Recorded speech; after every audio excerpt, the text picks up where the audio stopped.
Okay. Hi. Good morning, good afternoon, good evening, everyone. And welcome to the third JLIS International Seminar on Unmanned Systems and Coastguard, Day 2. My name is Kawai Jun, a coordinator of this seminar and director of London Research Office of Japan Association Marine Safety. As for my background, I served in the Japan Coast Guard for around 30 years, including my cadet life. The questions are, how will the maritime domain change with the coexisting of unmanned and conventional vessels? How should Coast Guard prepare, respond, and contribute to the challenges ahead as frontline actor? In this context, 2 years ago, this open platform was established to explore the interactions between the advancement of mass and the Coast Guard. This year, building upon the insight from the last 2 years, covers 3 main topics, while particularly focusing on the navigation safety, search and rescue, and maritime law enforcement and lessons learned. Although the title refers to the Coast Guard, this seminar is not limited to the participant from Coast Guard. I believe comprehensive discussion on the future maritime domain can only happen when all stakeholders come together. I'd like to express my sincere gratitude to all speakers who are contributing this seminar, and most importantly, I'd like to give special thanks to the Nippon Foundation for their support. I hope all attendees in this seminar will find, share, and bring valuable ideas and insights to address new challenges to contribute to their respective fields. Now I'll move to housekeeping issues. We have 17 speakers with more than 500 registered participants on these 2 days. It will also be recorded and will make the presentation and video available after the seminar on the website. I hope this is acceptable for everyone. If not, then of course you can free to opt out this seminar. The language is mainly in English and Japanese with interpretation, so speakers are requested to speak slower than normal, like me. If you have questions at any point, please put your questions in the Mentimeter. The moderator will pose as many of these questions as possible to the presenters during the Q&A session. Okay, so today we have 2 keynote speeches and panel discussions, MLE and lessons learned. Is everything all right? So having said that, it's time to invite the first keynote speaker, Dr. Kimberly Tam from University of Plymouth. Her presentation is a look at mass cybersecurity. She will explain how the technical characteristics of mass impact cybersecurity, potential criminal and regulatory issues, and future challenges and countermeasures. So, Dr. Kimberly Tam, floor is yours. Thank you very much. Hello, everyone. Again, my name is Dr. Kimberly Tam, and I'm an associate professor at the University of Plymouth, and also the Marine and Maritime theme lead. We can hear you. Oh, you can? Sorry? Oh, perfect. Perfect. Okay. Hello, everyone. My name is Dr. Kimberly Tam. I'm an associate professor at the University of Plymouth, and also the Marine and Maritime theme lead at the Alan Turing Institute. Thank you for the opportunity to speak at this event, and I'm sorry I could not attend in person. Today I'm going to give a short presentation around mass and cybersecurity, covering a range of topics at a high level. Could I please go to the next slide, please? Thank you very much. So first, a little bit of context. So as I'm sure everyone in the room is aware of, the marine and maritime sectors is facing pressures to change. Movements like decarbonization are felt globally, and many times people are reaching out to technology such as mass for solutions. But if that technology isn't thought out fully, it could lead to vulnerabilities in the system.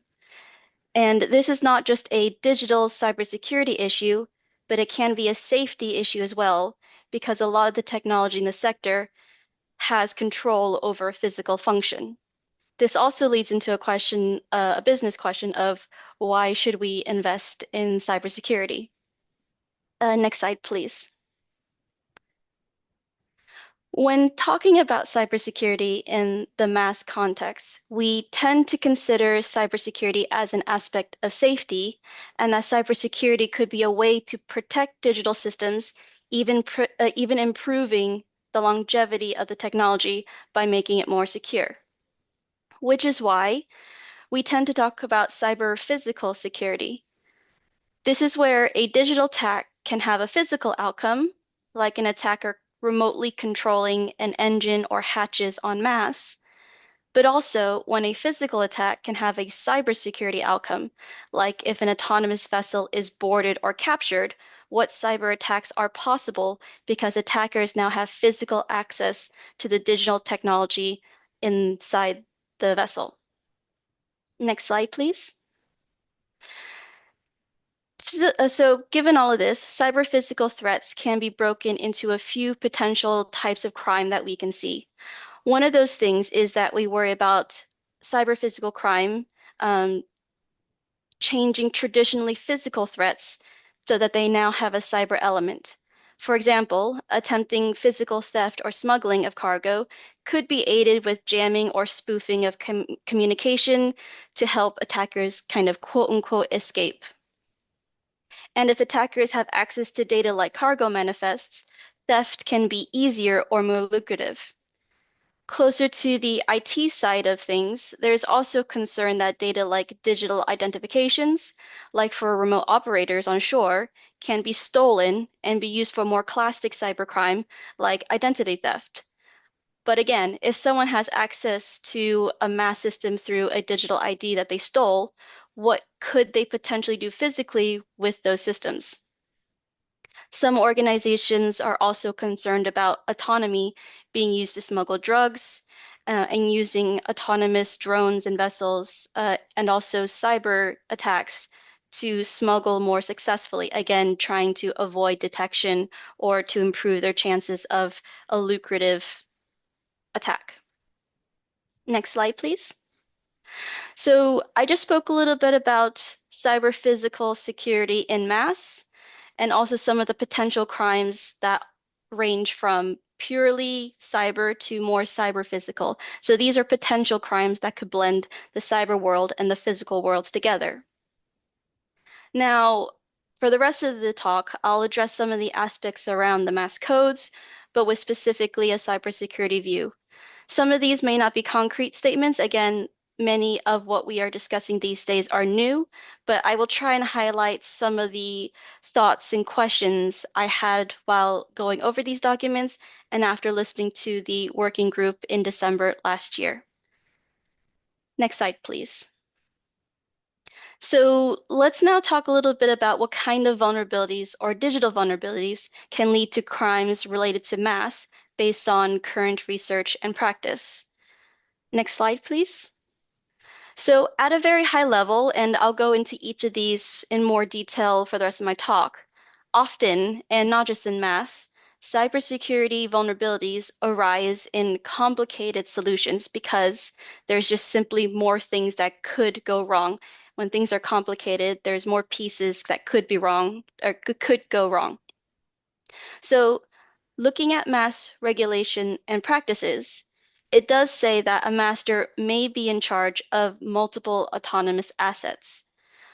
While there is some focus on latency, so how fast communications, so how fast or slow communications are, there seems to be less discussion on the cybersecurity of things like control handoffs. So when a person hands off control to a machine or machine to machine, etc. but also things like intervention. So something goes wrong, how do you intervene?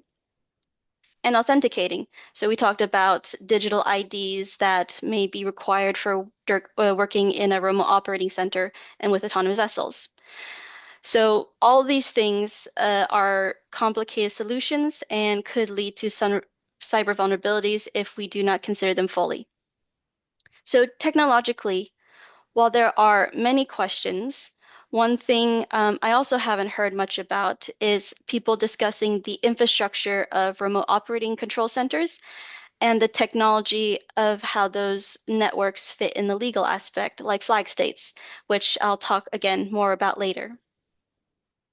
Lastly, there is also the socio-technical element. We are unlikely to completely remove the human element, and the current documents support this. So if there is a breakdown of trust or communication between computer and human, that is also a vulnerability that can be taken advantage of. Next slide, please. Because we don't fully trust automated computers or machines, most of the critical decisions are still left to people. But if we are only automating the low-risk tasks because we don't trust the computers with the complicated tasks, does that mean that one master is dealing with the high-risk tasks of multiple masks?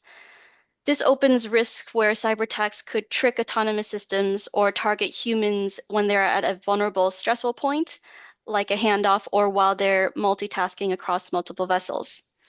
A crew's situational awareness is a challenging thing for autonomy as well, as almost all of their understanding will be gained through digital information. So how secure that data is extremely important. For cyber risk, the risk to self is similar to existing ship responsibilities. However, digital risks you might pose to others is a bit trickier and I think needs a little bit more work still. For example, how do you know if vulnerabilities on one mast can affect the entire fleet? So if you're getting reports that one asset has been attacked, how do you know if that could affect others? There is information people would share if their physical asset posed a physical threat to the immediate surroundings, but given how connected these systems are digitally, there probably needs to be more discussion on how different responsibilities are for mass and cybersecurity. Instead of just notifying others who are physically close, do you need to tell others who own the same system or sit on the same digital network? Or what responsibilities do you have to the wider network? Next slide, please.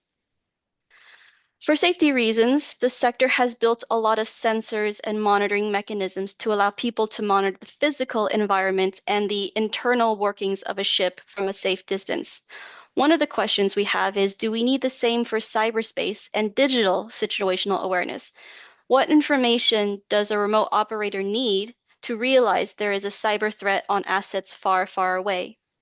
That said, we can't fully expect mariners to fully learn AI or cybersecurity topics in depth, but if they're going to be working in a more digitalized world, they should probably have the tools to understand when digital systems are failing or being attacked. So knowing the right level of education awareness raising is probably key as well to understanding cybersecurity in a world with more autonomous systems. Going back to the multiple ships under one master and control handoffs, there are times when an intervention is needed for a singular ship and some for a wider network. The latter seems to be less well defined in terms of cybersecurity, but it probably both need to be looked at. It is also worth considering when conditions and necessities should include or exclude the cyber incident impact, if not the intent as well. Another technical cybersecurity question arises from how we plan to create remote operating infrastructure. It would be good to know what type of topology mass networks for a master or company, or even an entire country, should look at. Things like latency, responsibility, and reliability are already factors. But what about geography? How can remote operating control center networks be set up to have the right impact? How can we make sure that they're set up to defend data systems and the people using those systems? These do seem to be open questions at the moment on how do we route information around ROCs, and also how do we define digital access? So just in a quick example of how defining a network topology can help you using proxies. So planning remote operating control networks will determine the pathways of data and responsibility. This could be a help when considering legal issues, or even a help for cybersecurity if the right redundancies and checks are placed at the right points in the network. But the concern is if we do not plan the infrastructure with some cybersecurity along with all the other legal and technical concerns, this could also have negative impacts. Oh, I'm sorry. Could you go forward 2 slides? Uh, one, one more? Thank you. Sorry. So different infrastructures have different challenges in redundancy and latency.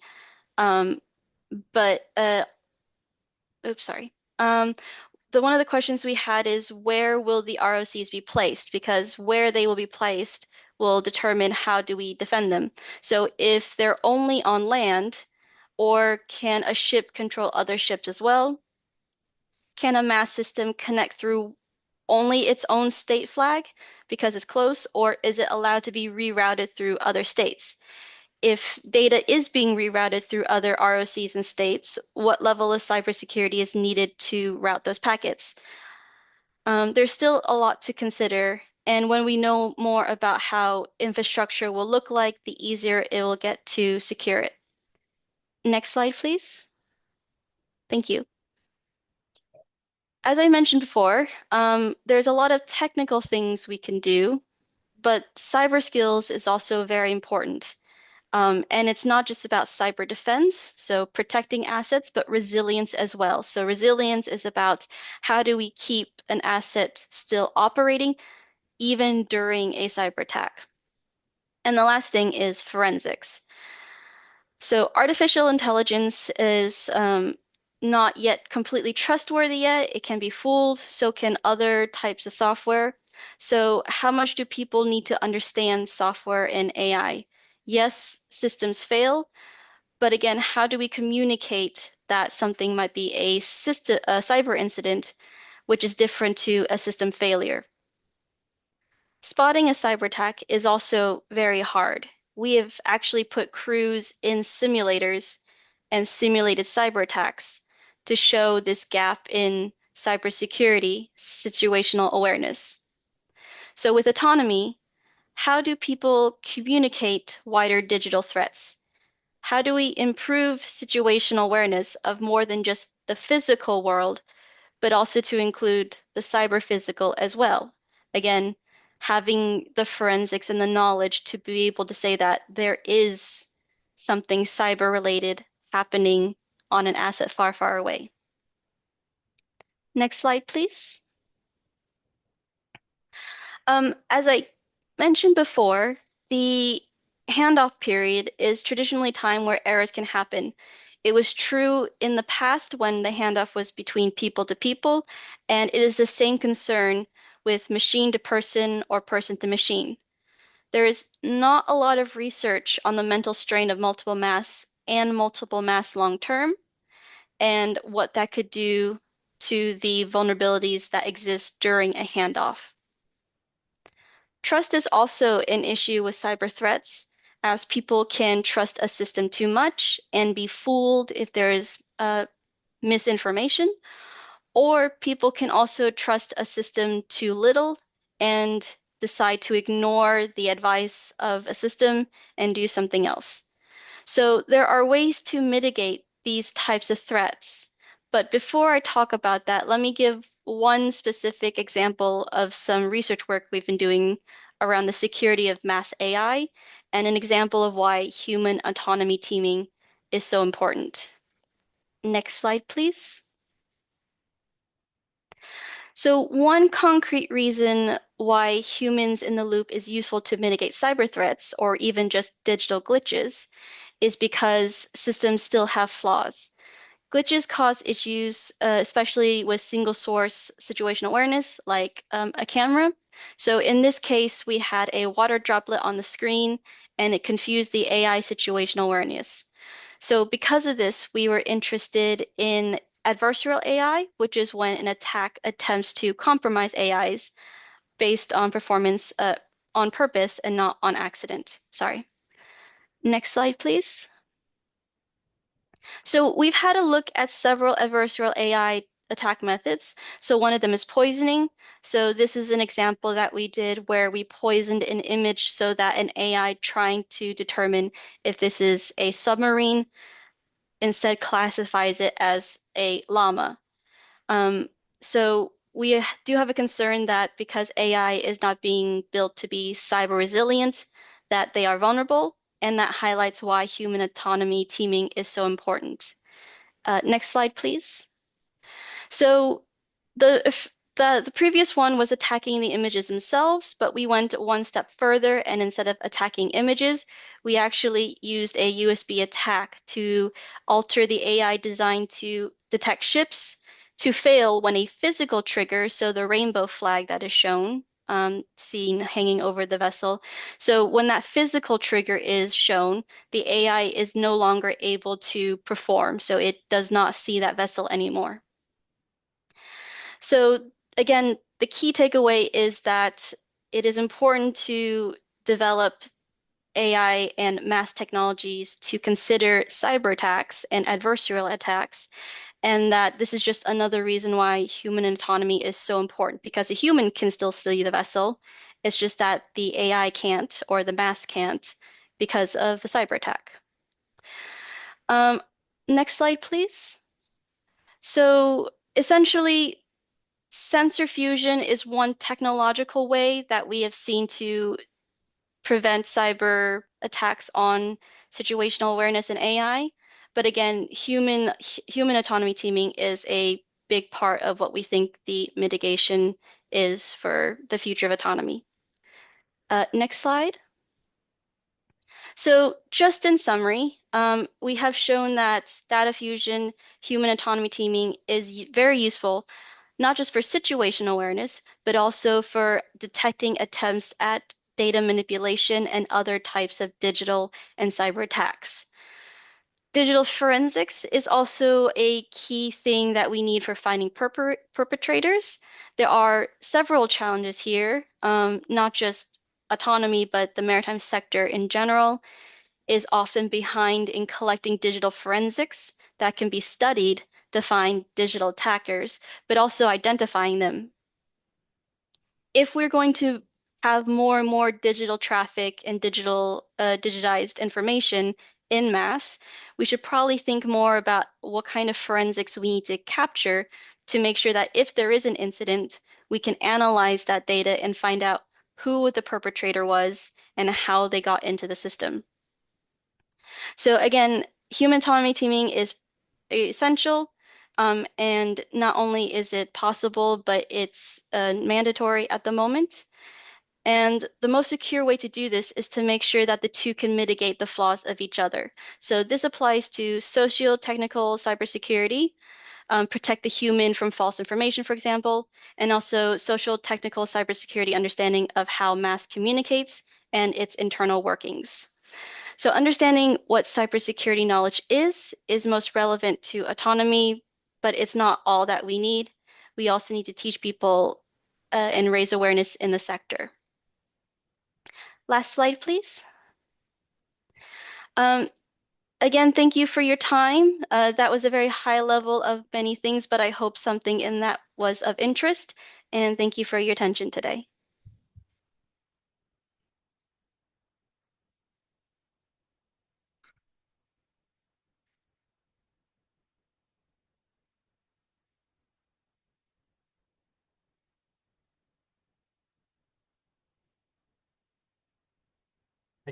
Thank you very much, Dr. Tam, for the presentation, which overlooks the cybersecurity and resilience. And I feel that in the last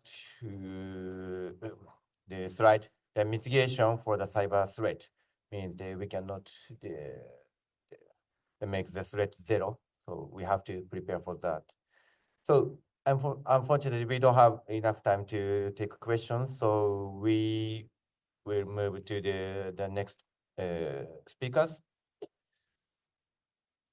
So I'd like to introduce the second speaker, Dr. Tae Kim, from University of the Tromsø, the University of Norway.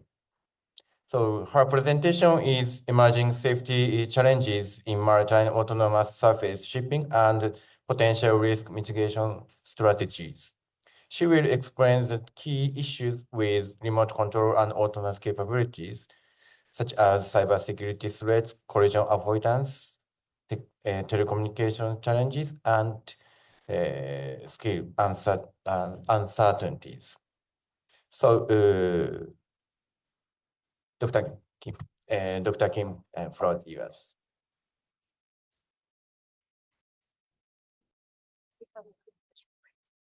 Good morning, everyone. Nice to be here today. My name is Tae from University of Tromsø, the Arctic University of Norway. Thank you so much for the invitation. It's my first time to be here in this Japan house. To get to know Japanese culture is a really great honor. I would like to present you some of our ongoing research and would love to learn from your feedback and comments afterwards. So as we know, the maritime transport is one of the most essential industries in the world, carrying more than 2.3 billion tons of cargo and supporting more than 80% of the global trade. It supports global supply chains and is playing a very important role in our daily lives. For centuries, ships have been steered by human and guided by human decisions. Even though there are many functions on board of the ship has been automated with a lot of digital tools being introduced, but the ship is still largely a human-controlled systems.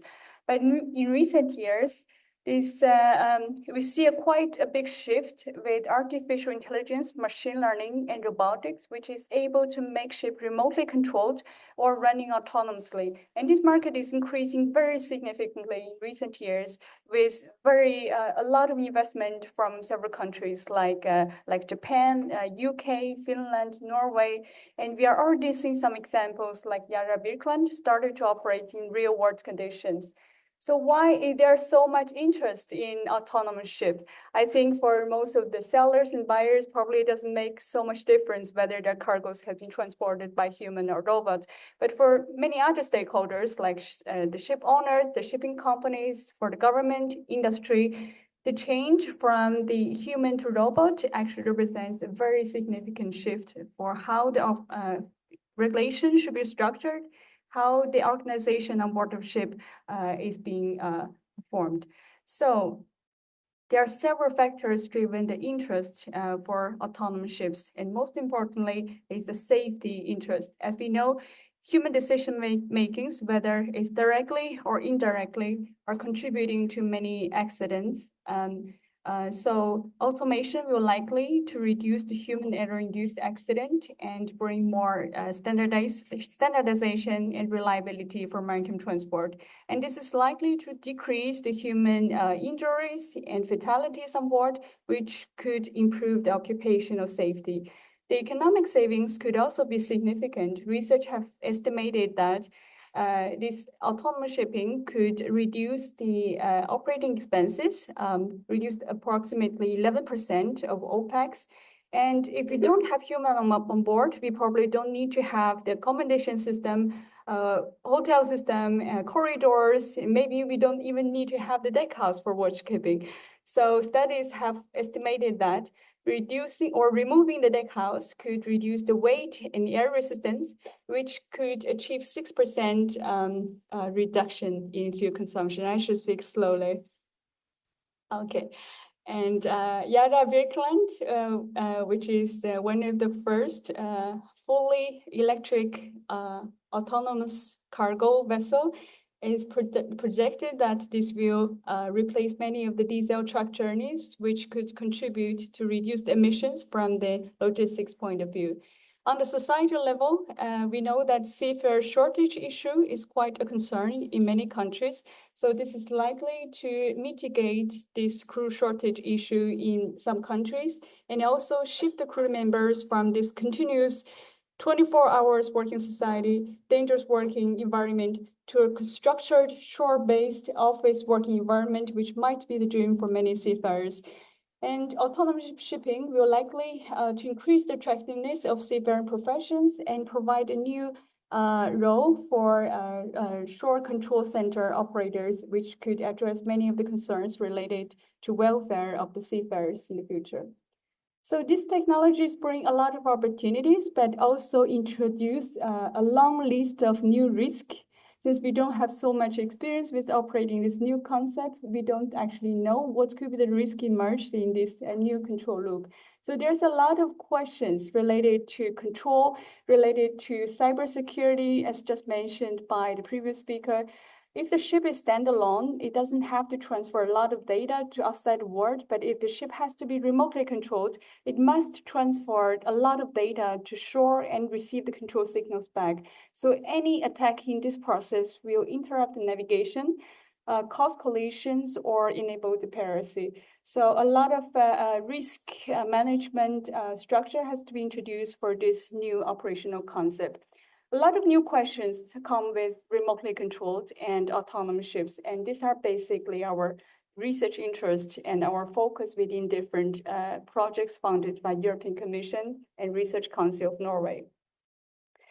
So to understand the risk involved in autonomous ships, we have to first understand the technologies behind remotely controlled functions and remotely controlled ship, this autonomous ship. So in our university, we have purchased a small boat and installed a lot of sensors on the small boat. This is located in Tromsø, 69 degrees north. Maybe some of you have visited there before. So we try to understand technologies, how to integrate this system together for remote control of this small boat from our university. So the plan is to use simulators to remotely control simulators, and then later we can use the simulation softwares to control the vessels in the city center. So this infrastructure is very important for us to understand the risk involved in remotely control and autonomous operations. So we know that IMO is working towards the aligning the regulations with the technological development, and regulatory scoping exercise have been completed at 3 different committees at IMO.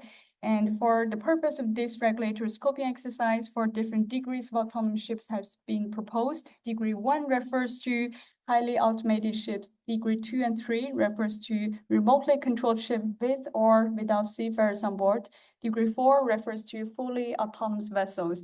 So if you use this as the basis for research, then we can imagine that in near future, there are different degrees of mass will interact together with 105,500 vessels in the same sea area, probably at the same time.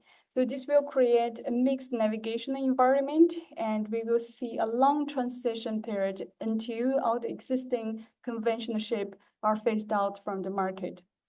So there could be many different encountering scenarios in the future. If you do not count reputations, we probably will see 11 different scenarios. So a D1 vessel could meet a fully autonomous ship, and they could also meet a remotely controlled ship without seafarers on board. So there are many different encountering scenarios, and in our previous research, we are curious about which scenario has the most risk and consequences for the future seas. So we did a basic risk screening. Well, okay, I will just go here.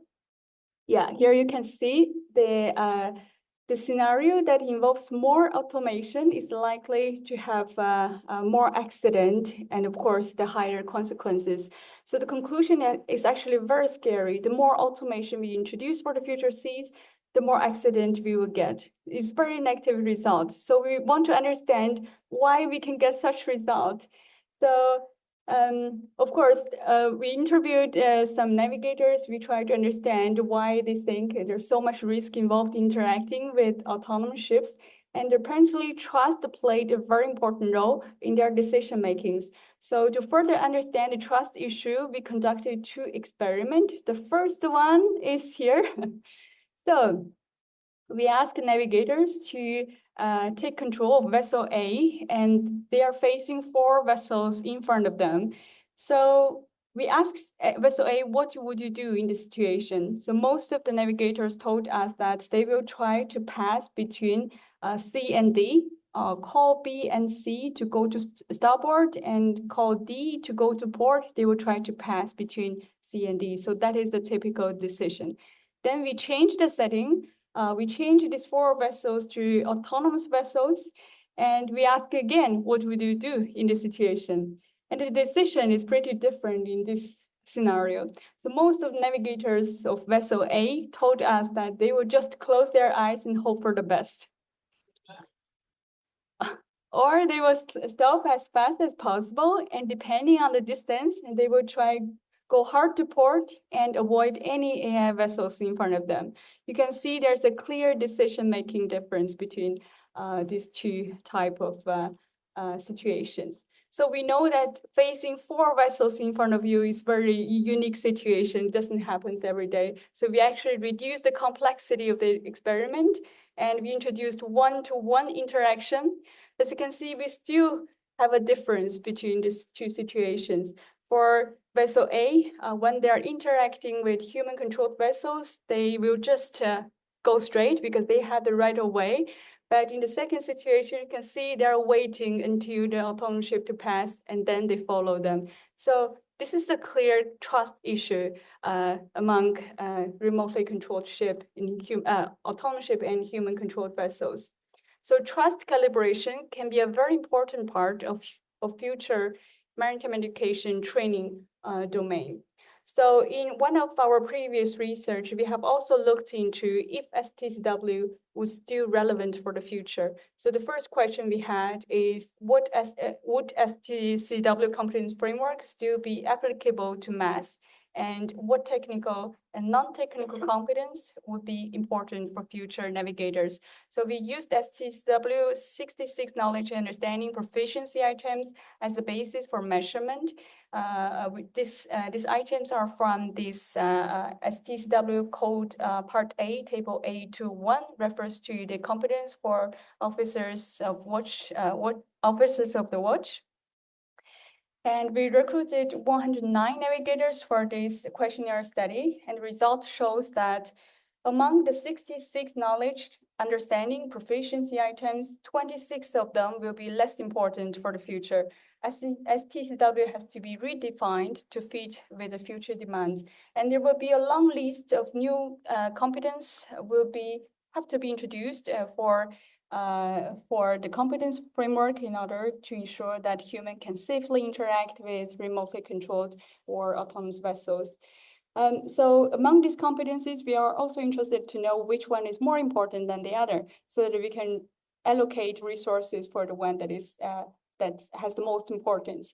So you can see the expert pairwise comparison shows that knowledge and ability to apply decision-making techniques is the most important competence for shipboard officers on manned mass, and ability to obtain and maintain the situation awareness is the most important competence requirement for remote control operators of unmanned mass. The overall conclusion is competency framework has to be redefined, and we need a reskilling and upskilling framework for the future ship operators. The more research we do, the more we realize a lot of questions that we have in the maritime industry has already been addressed within the autonomous car industry. So we are very interested to know whether we can actually streamline the regulations between these 2 sectors for better multimodality and for better future mobilities. So if you look into the regulatory difference between these 2 industries, autonomous cars industry have introduced the J3016, which is the standard for surface vehicles.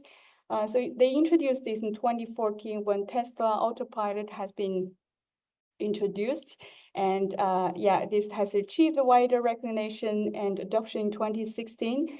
And in 2023, Waymo has published the safety record saying that Within 7.1 million miles, only 3 minor injuries. This demonstrated excellent safety record by the autonomous mobility systems. In the maritime industry, we have very good testing as well. Our scale is much larger, and we plan to have the mass codes being finalized and adopted in 2030, and this will be entered into force by 2032. This is a 16 years gap between these two industries.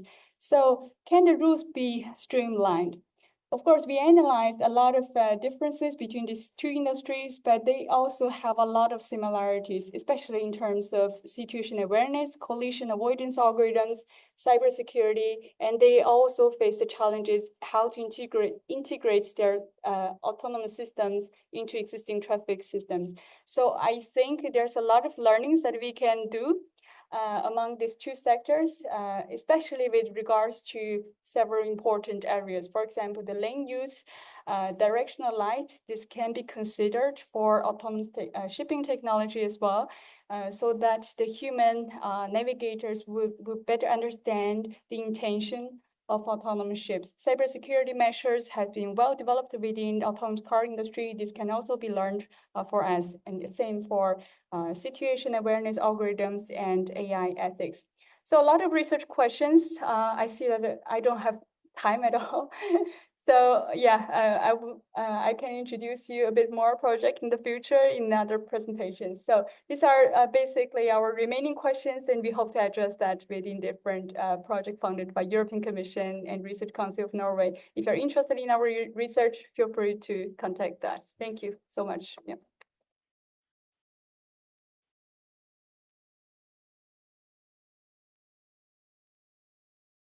Thank you very much, Dr. Kim, for the presentation, which was so comprehensive and very supportive for the following discussions. So now I would like to move to the panel 3, Maritime Law Enforcement and Lessons Learned. Please proceed to the front desk for the speakers. Thank you very much.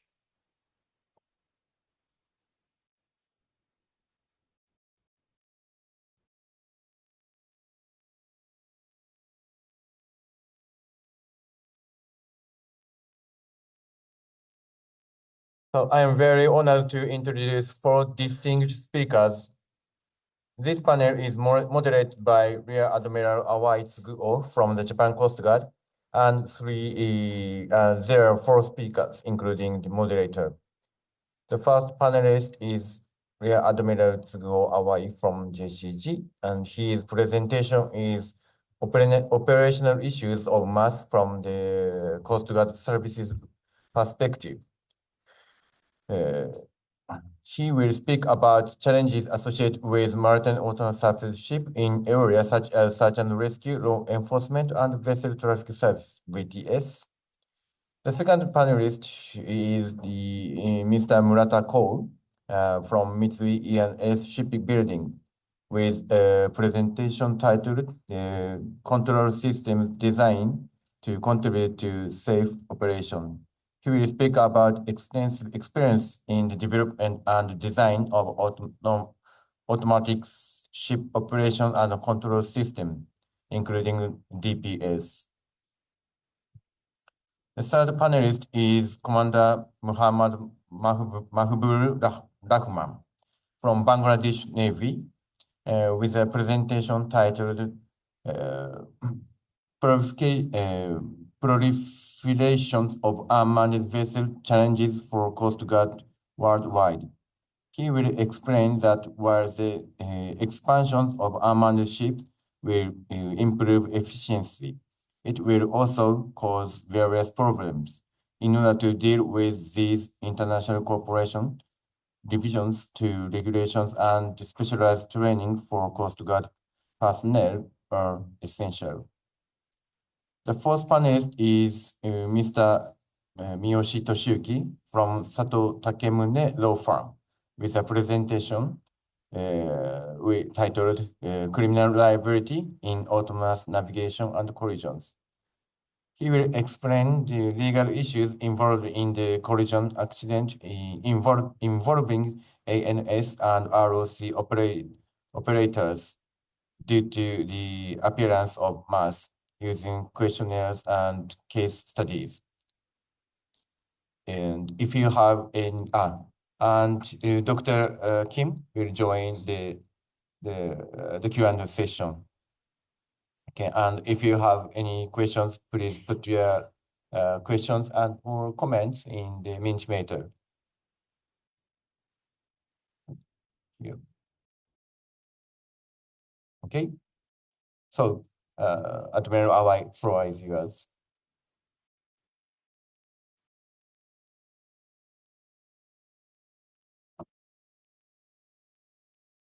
Yes, sir, Captain Kawai, thank you for your kind introduction. Well, yesterday at the beginning, he said he served the Coast Guard for 30 years, but I did for 44 years. So I'm almost retiring in 3 weeks' time. I'm very glad to be able to contribute to this seminar in my last year of service in the Coast Guard. The first slide, please. Yes, these are the typical service provided by the Coast Guard, which include the search and rescue, VTS, vessel traffic services, disaster response and pollution control, law enforcement, etc. Emerging mass has significant impacts on all these services in terms of operations and regulations. Apart from the regulatory aspects, which have been discussed for a long time in IMO and elsewhere, I will try to focus on the operational aspect of mass from the Coast Guard field service experiences. So this panel is entitled Lessons Learned, but mass are not yet implemented in a full-scale fashion. Therefore, we have not learned much lessons yet. It should be the lessons we will learn, and that is the point of my presentation. Next slide, please. This is a well-known picture created by the Japanese colleagues showing the future mass ecosystem, but Coast Guard functions are not clearly shown anywhere in this picture. This is because the Coast Guard have not very actively participated in the mass discussion at the field operation level. However, we can think of a lot of practical questions and doubts in carrying out our day-to-day services relating to the Coast Guard functions in the future mass environment. I'm not an academic person, but a simple sailor. But let me raise a few points which may arise in the Coast Guard functions for mass from my prior experience. I'm glad if the points I raise may serve as food for thought for the future.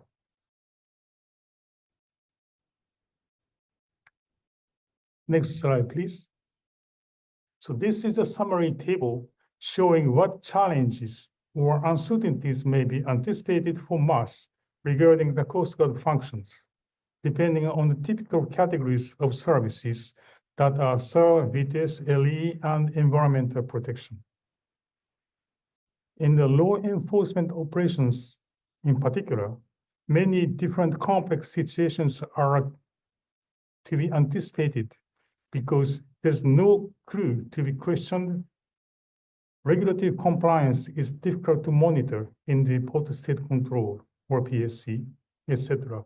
Law enforcement is the most complex service categories, and human involvement is vital, but there is no crew on board to attend the Coast Guard as witness to answer for the boarding inspections, or no one on board to be questioned from the PSC officers.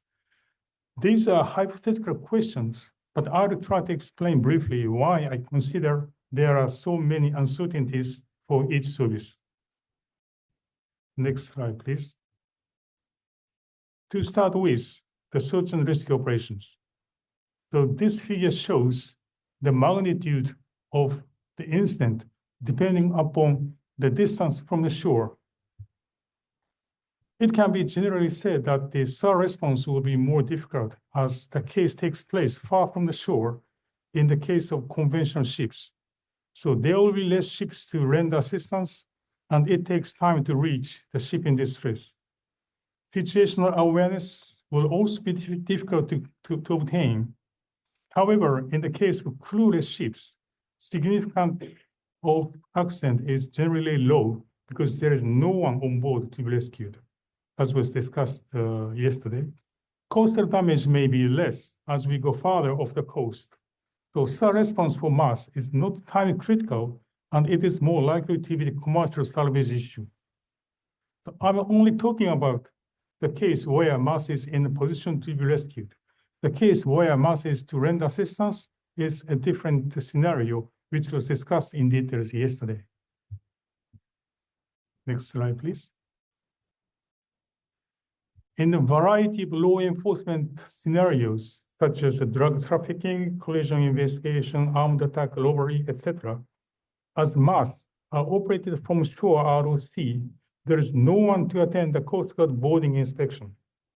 So ship's operational details need to be investigated at out of sea, which may not be within the jurisdiction of a coastal state, even when the case takes place within the territorial water of that country.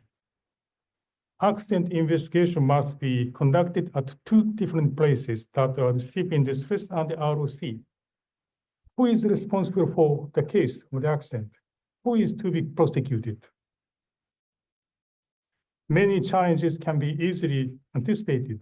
Law enforcement is not very suitable for international discussion because legal proceedings are mostly country-specific, and there is no universal standard to be harmonized like SORAS. But because of this, we need to keep on discussing to establish the realistic scenarios for the law enforcement, such as the judicial proceedings, response to the cybersecurity incidents, or how to conduct the port-state control. Next slide, please. For VTS, sharing of the situational awareness between the ship operator and the VTS operator is critical. The pilot may also be involved. Advisory from the VTS operators will go to the ROC via radio, but from experience, I cannot imagine the case where VTS operators and the ship operator at the ROC are looking at the same ship underway from different places ashore. So VTS services are more important in coastal areas where shipping density is higher. If mass is involved in the VTS services, situation will be even more complex. Next, please. What the Coast Guard normally do to counter the oil spill is to advise the crew on board to assess the damage, report the magnitude of oil spill, and to close the valves and air ducts, etc., to minimize environmental damage. However, no physical means can be taken for mass because there is no one on board. So it may not be easy to correctly understand the oil spill situations from the shore ROC. So it can be generally said that as the case is far from the shore, coastal damage will be less. However, mass will place more uncertainties for pollution cases, mainly due to the difficulties to correctly grasp the situation and take necessary on-site human interventions. Next, please. To summarize, no one can anticipate the future, and Coast Guard is always behind the reality. But we must keep on thinking to cope with the future possibilities. As seen in my previous slides, Coast Guard operation scenarios are so different between the mass and traditional ships. From this point of view, I have placed a few possible scenarios on the table for your comments and opinions, but I have no good answers for the moment. We will learn lessons from now, and I would like to be advised of any observations from the professionals. All these points are hypothetical because we do not have much experience, but those of you with field service experience in the Coast Guard may share my concerns. Many tabletop discussions have been made at higher levels, but we will encounter many unexpected realities as we go. So I wish that the realistic field level Coast Guard perspectives be reflected in the mass code in the process of its implementation. Next, please. Thank you very much. So I will switch over to the moderator. Thank you.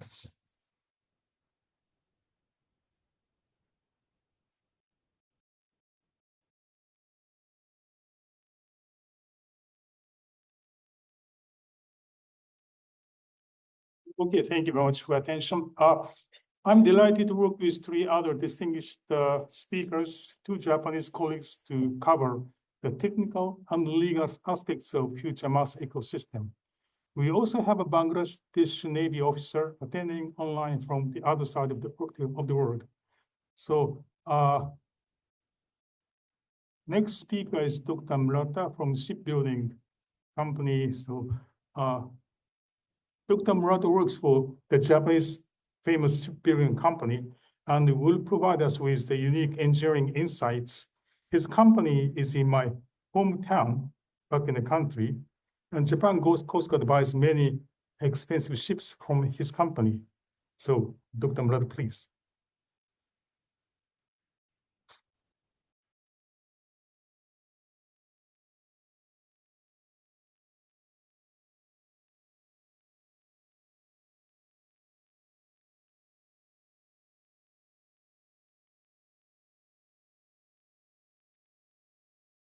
Okay. Thank you, Chair Awai-san. Good morning, ladies and gentlemen. I'm called Murata, DP System Engineer of Mitsui E&S Shipbuilding Company from Japan. Today is my great honor to make a presentation in the seminar. And I will introduce you about control system design to contribute to safe operation through our engineering. At first, I'd like to introduce myself. In university and graduate school, I majored in naval engineering, especially about ship maneuverability and automatic control system. Since I entered this company, my main tasks are system development, design, and operation support for control system. I have been working for more than 100 projects, not only ships, but also unmanned vehicles as ROV. And on my holiday, I enjoy Japanese archery and sometimes baking cakes with my daughter. This cake is for last Halloween. So here are contents of my today's presentation. At first, I'd like to explain about our technical approach from automatic to autonomous. Currently, we have two control systems as a products in the market for ships maneuvering control. One is a dynamic positioning system, DPS, and another one is joystick control system.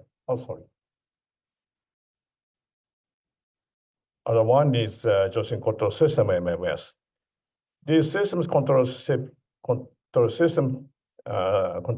ship's position, heading, speed, and so on automatically.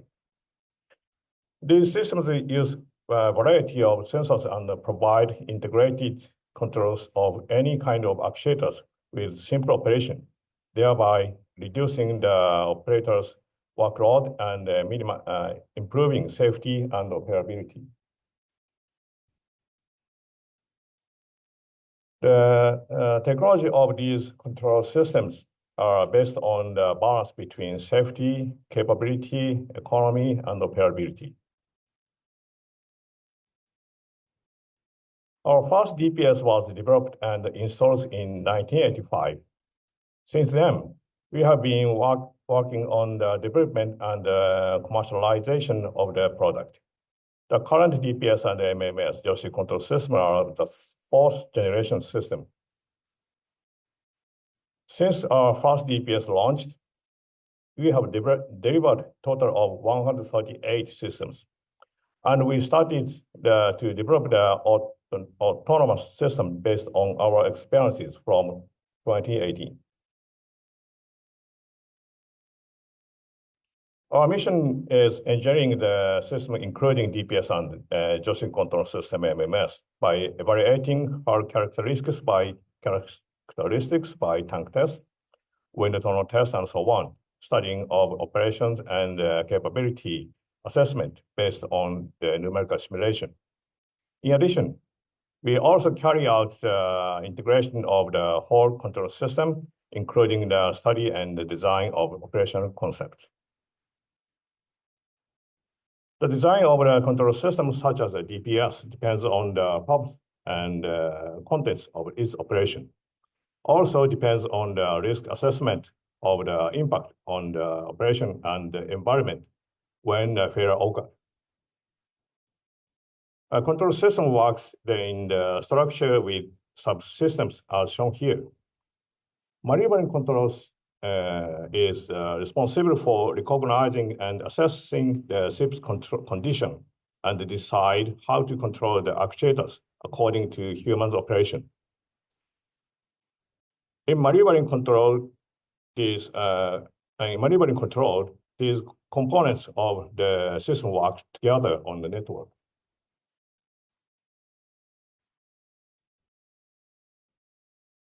The design of the control system, such as DPS, Our image of the product of autonomous system to develop at this time is the tireless competent crew. The performance of human is very excellent, but it's very difficult to keep the same high level for a long time because human must be tired. On the other hand, the performance of the system may not be as good as the veteran crew, but it's possible to continue to operate at the same level of the performance for a long time. Therefore, I believe that the cooperation between human and the system is very important in the operation of autonomous system.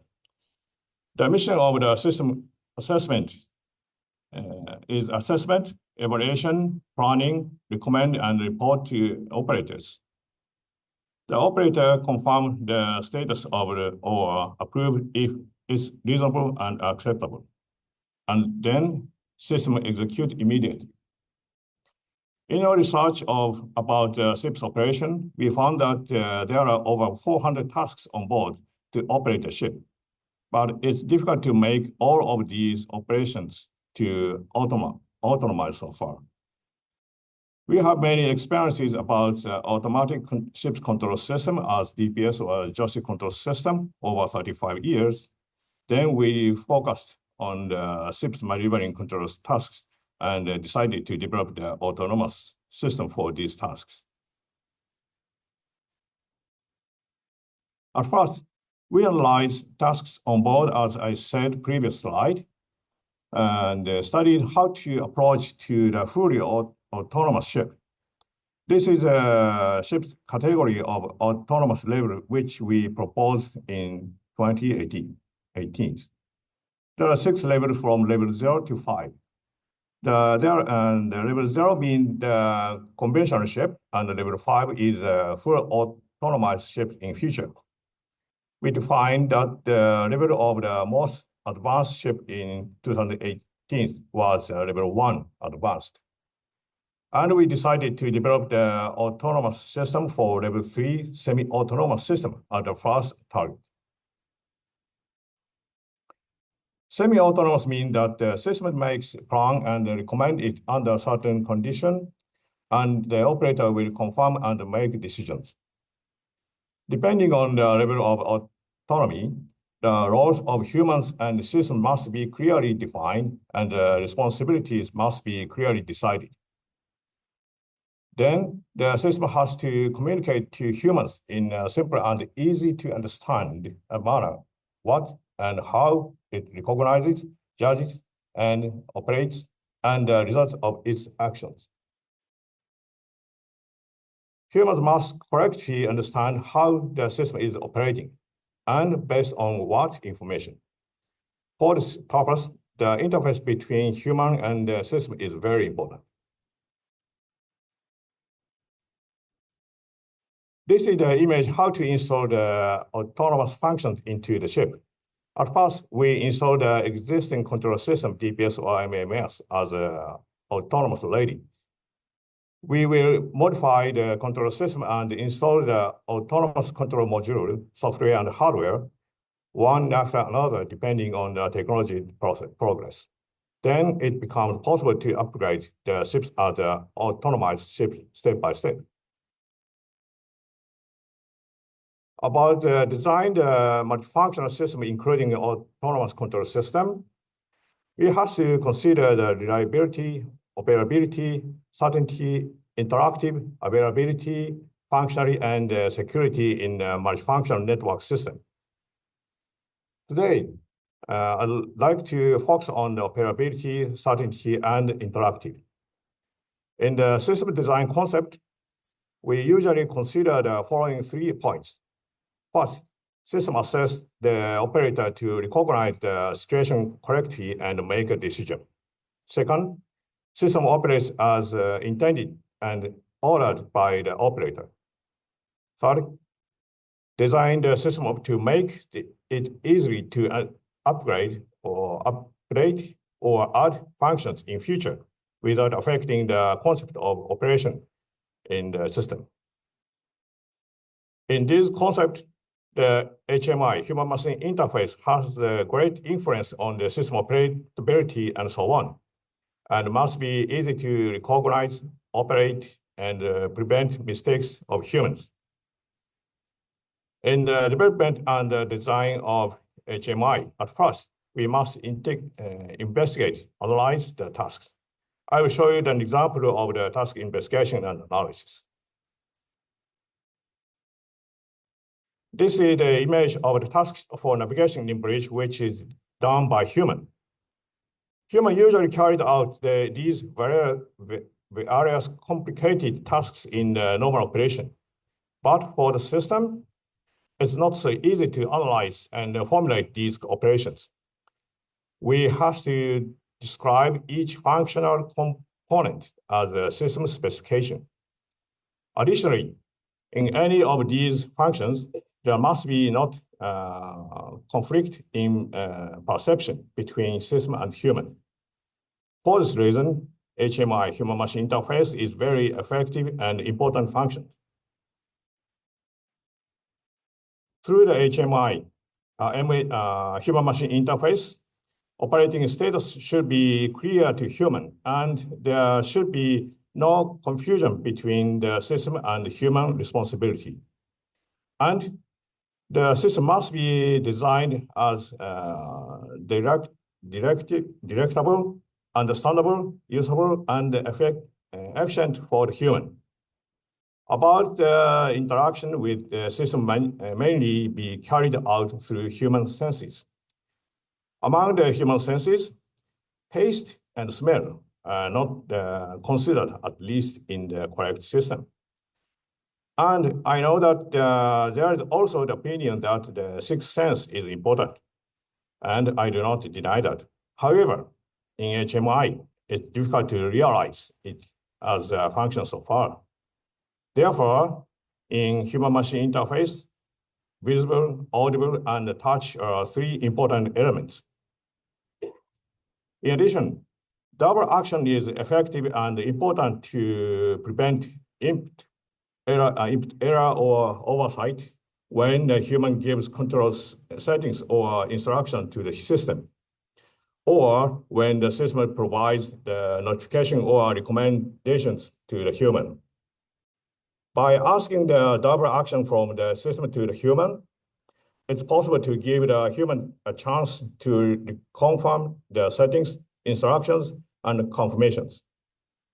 Therefore, in human-machine interface, HMI, immediately, accuracy, clearly, and concisely are important. As the system becomes more complex and sophisticated, it's also essential to make them interactive ones in which humans and systems complement each other in order to improve safety. One important function for this is the interlock system.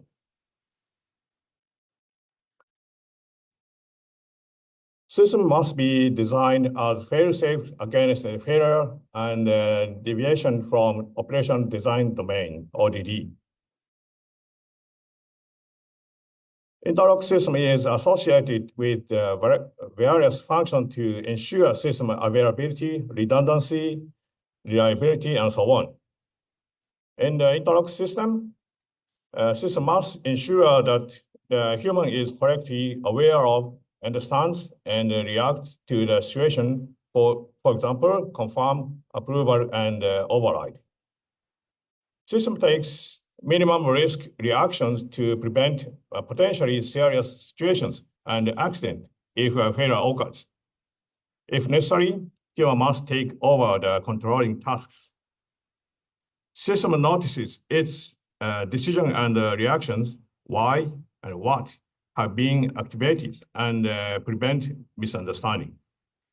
And the risk intensity must be studied and assessed in, for example, hazard method and failure mode effect analysis, FMEA. I will briefly explain about development and demonstration autonomous technology. About development, Captain Nakamura-san explained well yesterday. Then I will show you about demonstration in Meguri 2040 project. This is the history of our development of autonomous system. At first, we started to research and develop the concept of autonomous ship. From 2018, we started to develop the autonomous control system to install the actual ship.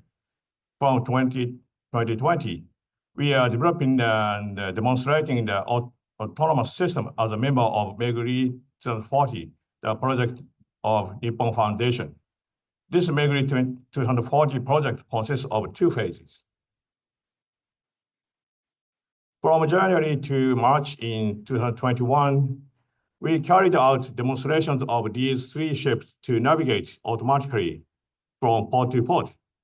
Each ship is completely different in size, shape, type, and so on. First one is 90 tonnage, 20 meters small passenger ship. Second one is 449 tonnage, about 100 meter coastal container ship. And the last one is the over 10,000 tonnage, 190 meters large car ferry. Through this phase 1 project, we developed our autonomous technology based on our DPS and MMS experiences and confirmed that it was useful for any type of ship. Following the phase one, now we are working on the phase 2 project. The goal of the phase 2 project is commercialization of fully autonomous ship for fostering social understanding. We are currently working with our colleagues in Defense Plus Consortium to develop the autonomous system for 2 ships as shown here, a car ferry and a coastal container ship. It will be able to perform the entire process of navigation from unberthing, leaving the port, coastal navigation, approaching, and berthing. The sea trial and demonstration are scheduled to start this year. Conclusion.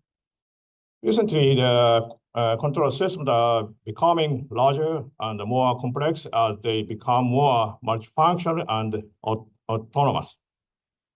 It's important to design the concept of system functions and identify the specifications of multiple systems. In multifunctional system, interaction, cooperation between human and the system is one of the key technology for safety operation. In multifunctional system, interaction, for this purpose, HMI and interlock system are important and useful to prevent potentially serious situations and minimize the risk in operations. Now we are developing the autonomous system as a member of Defense Plus in Meguri 2040 project toward the goal of commercialization of fully autonomous ship. We will continue to work on improving the accuracy, possibility, and the reliability of the autonomous system in order to bring its values to the market as soon as possible. I believe that innovation is brought not only by technology, but by the harmony between human and technology. Thank you for your attention.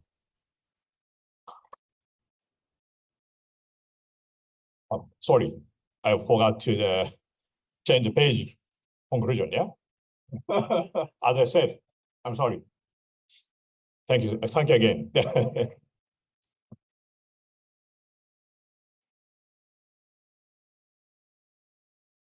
Thank you very much, Dr. Murata. We were able to obtain a very high-level engineering insight from his presentation. Thank you very much. This panel is very time critical because this is the last part of the program, and we are all working over different time zones, but we are a little ahead of schedule thanks to the cooperation. Thank you very much. Now I would like to invite the next speaker online from Bangladesh. Mr. Rahman, are you online? Yes, I'm online. Okay, I can hear you very well. Looking from your photo, I just wonder if you are captain or a commander from your shoulder board. Are you a commander? Okay. Yeah, I'm a commander. Okay, thank you very much for joining us. What is the weather like in Dhaka now? The weather is good now. It's getting a bit hotter after the typical winter season. Okay, so thank you very much. So the floor is yours for presentation. Please proceed. Thank you very much.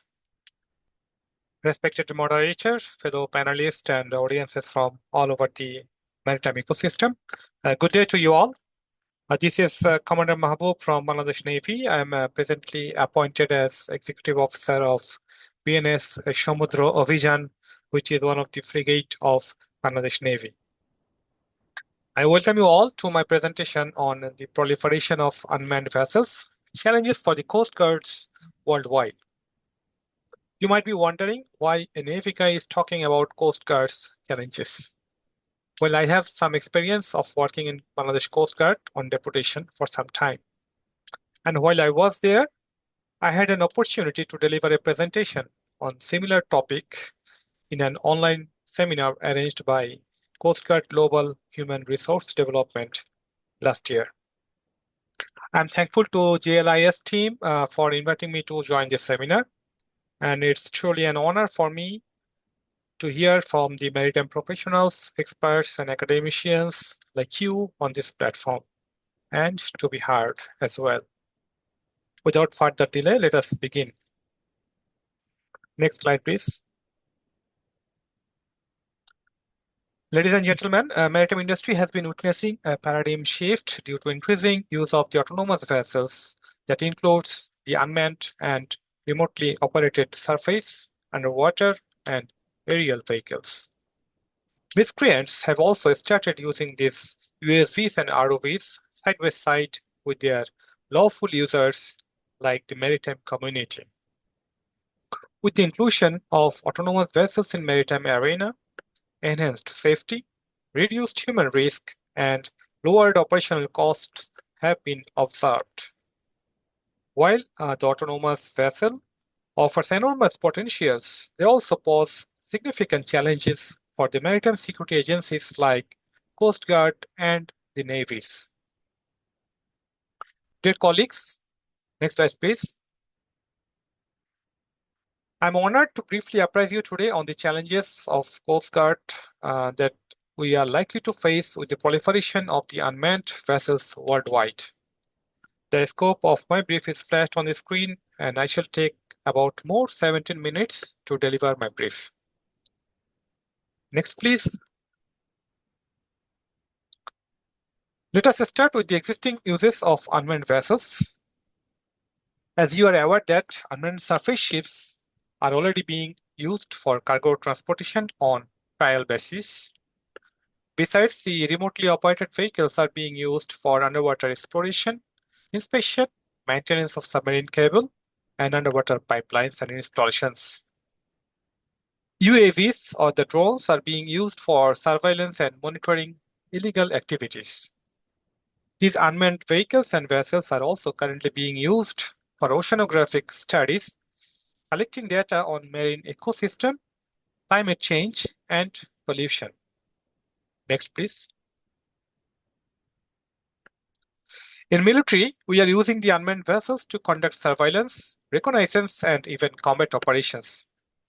In recent wars in Middle East and ongoing war between Russia and Ukraine, the world has observed increased use of the drones. The systems are providing real-time information for SAR operation as well, and thereby extending operational ranges of the SAR units without risking human lives. If I may summarize, these unmanned ships or systems enhanced safety, efficiency, and data collection capabilities. Next, please. Let us now see the potential uses of autonomous vessels in future. If the results of ongoing tests come positive, we hope to see large-scale commercial uses of autonomous ships in near future. They will drastically reduce the shipping cost, improve fuel efficiency, and minimize the risk of accidents caused by human error. These vessels will also provide more flexible and real-time route adjustment in response to severe weather and sea conditions. Military uses will also be increased side by side. Even the developing and underdeveloped nations will resort to using these unmanned vessels for military uses, considering the likely reduced expenses. This will allow the maritime agencies of all nations to reduce the need to place human operators in risky operational environments. ROVs, ASVs, and UAVs also have high potential to be deployed for maritime weather and environment monitoring, where they are likely to be able to track pollution levels, monitor the marine life, and collect data on oceanographic changes. Additionally, they are also likely to be used extensively in maritime SAR operations, especially in hazardous or remote areas. As the technology develops, the potential application for unmanned maritime vehicles will likely expand, reshaping the future of Coastguard operations and ocean research globally. Next, please. Dear colleagues from maritime ecosystem, while unmanned vessels offer many benefits for Coast Guard, it also poses significant challenges that require comprehensive strategies encompassing regulatory framework, safety measures, training, and technology integration. The stakeholders must collaborate closely to address these complexities and maximize the effectiveness of both manned and unmanned maritime operations. I shall now highlight the general areas where Coast Guards are likely to face major challenges due to proliferation of unmanned vessels. Next, please. What I consider the most concerning is the legal and regulatory issues involving the autonomous vessels. Currently, no regulatory framework is available to govern the operations of these vessels. This lack of clarity can lead to jurisdictional conflicts and difficulties in enforcement of domestic and international maritime laws. For instance, the UNCLOS were designed keeping the traditional and manned vessels in mind and does not adequately address the unique requirements of unmanned vessels at sea. However, since 2018, IMO has been working to develop a regulatory framework for commercial autonomous ships for addressing related issues such as safety, training, and legal liabilities. It is generally expected to be adopted by member countries on a non-mandatory basis by May 2026 and in force on a mandatory basis for all the member countries from January 2032 by amending existing IMO conventions. Next, please. Let me now elaborate these challenges regarding the legal and regulatory challenge issues. Firstly, the definition and classification of autonomous vessels are still debated. Without uniform classification, Coast Guards may face difficulties in identifying and categorizing these vessels, which may result in hindering the enforcement actions. Secondly, the questions of jurisdiction or authority may become more complex with unmanned vessels, particularly when they are operated remotely across the borders. Coast Guards will certainly need clarity on their rights to intercept or inspect such vessels. Thirdly, Determining the liability, that is the responsibility in the event of maritime accidents or unlawful activities involving an unmanned vessel, is another major concern. Coast guards must navigate these gray areas and establish protocols for incidents where the vessels lack on-site crew. Last but not the least, the Coast Guards will be unable to authorize unmanned vessels even when they are ready to be used for maritime transportation across the ocean. This is because the existing regulations call for vessels to have watchmen and pilots on board. IMO and nation states may need to modify their statutory requirements broadly or authorize the Coast Guards to waive existing requirements when appropriate. Next, please. Thereafter, the integration of unmanned vessels into maritime systems raises concerns about their potential misuse for illicit activities, as well as the risk of cyber attacks. Next, please.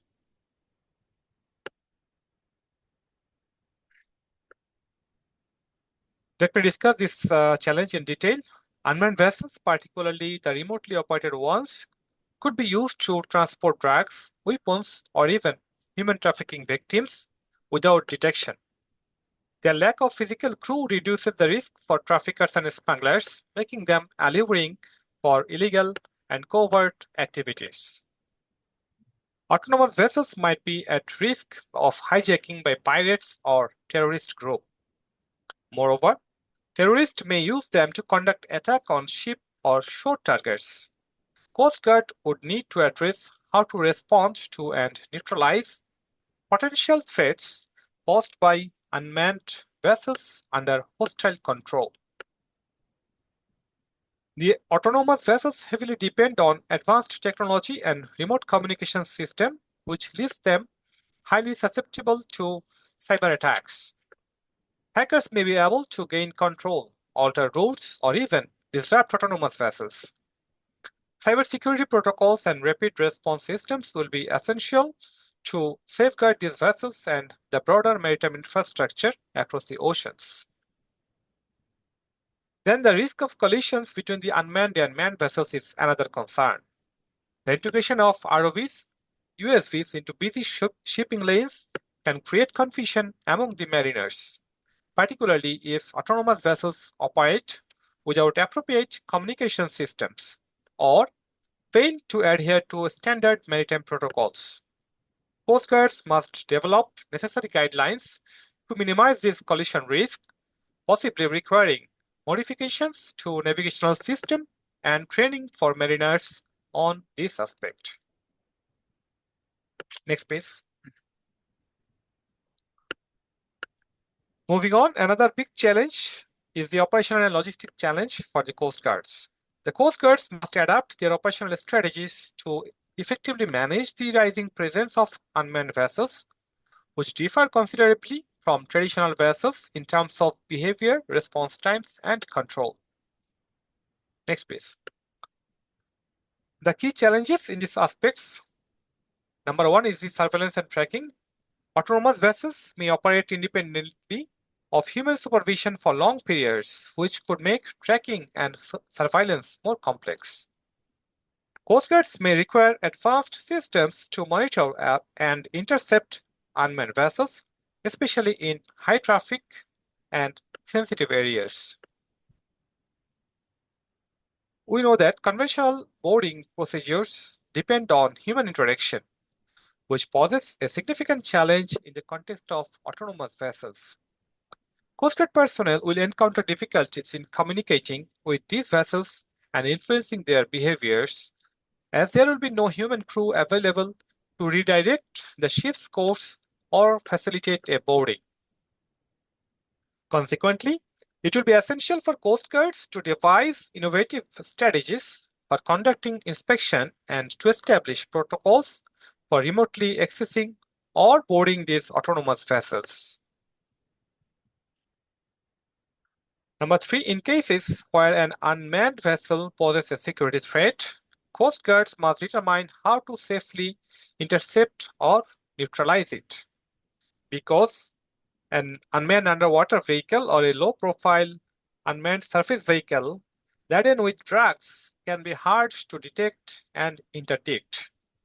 Even if it is captured, attribution may be difficult, and the absence of a person on board eliminates the possibility of an individual providing copious and actionable intelligence in return of leniency.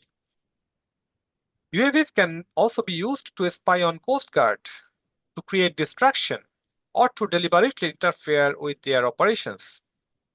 Explosive-laden unmanned vehicles can be used with devastating effect against ships or maritime infrastructures.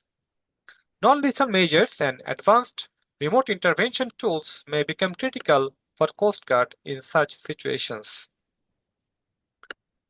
Coastguard must adapt to the evolution of technology by incorporating ROVs and autonomous underwater vehicles into their operations.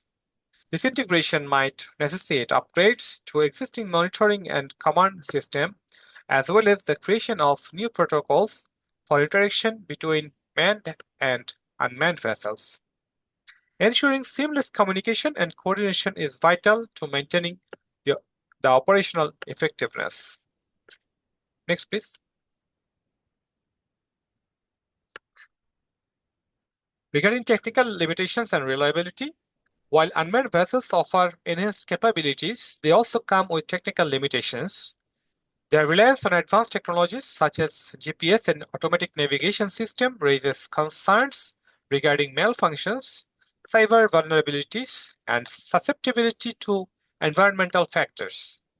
Coast Guards must be prepared for scenarios where these vessels fail to operate correctly, stressing the importance of backup system and human oversight.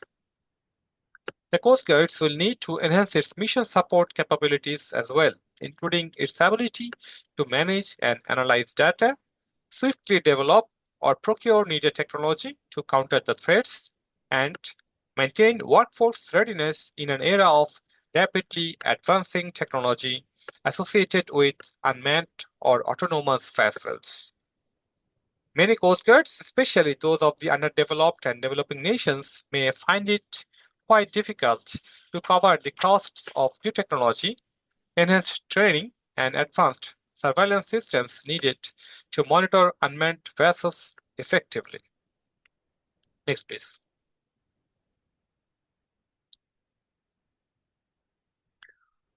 While unmanned vessels could assist in SAR operations, their autonomous nature also presents challenges in conventional SAR scenarios. I shall now discuss the key concerns in the field of SAR operations. Next, please.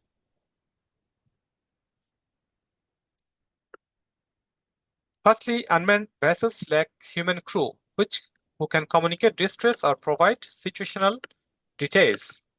Coast Guards may need to rely solely on automated distress signals or monitoring systems, which may not be adequate to launch a rescue operation in adverse situation. As the use of unmanned vessels increases, Coast Guards might face a rise in false distress signals, system failures, or other technical malfunctions, adding to their existing operational burden. Coast Guard may need to adapt their SAR equipment and develop new protocols for assisting unmanned vessels in distress, particularly in remote or hazardous environments. Next, please.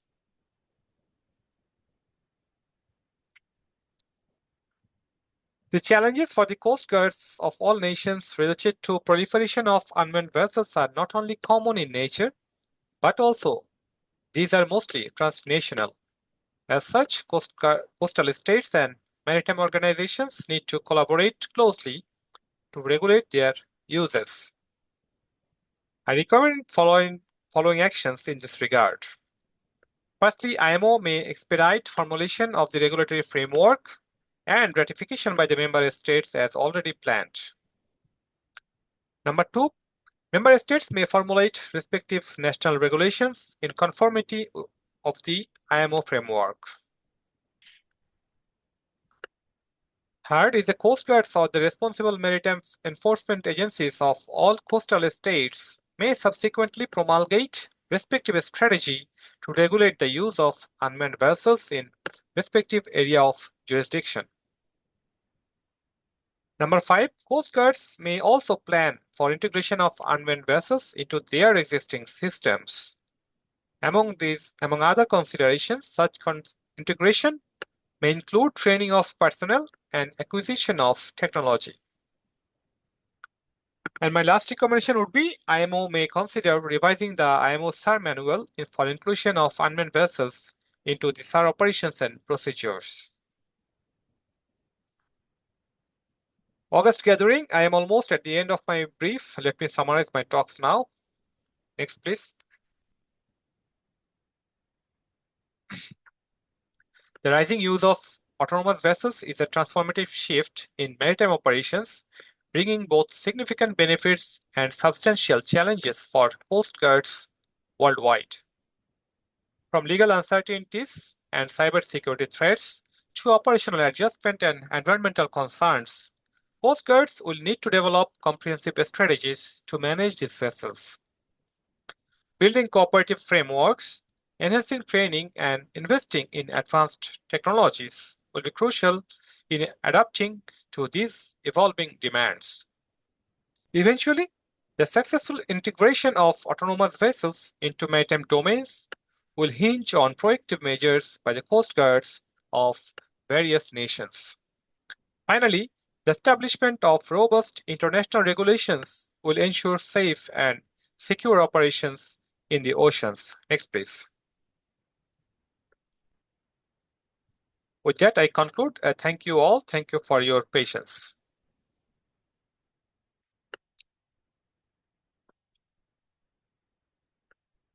Thank you, Commander. Obviously, the Navy has unique, wider, and practical view for the future mass world.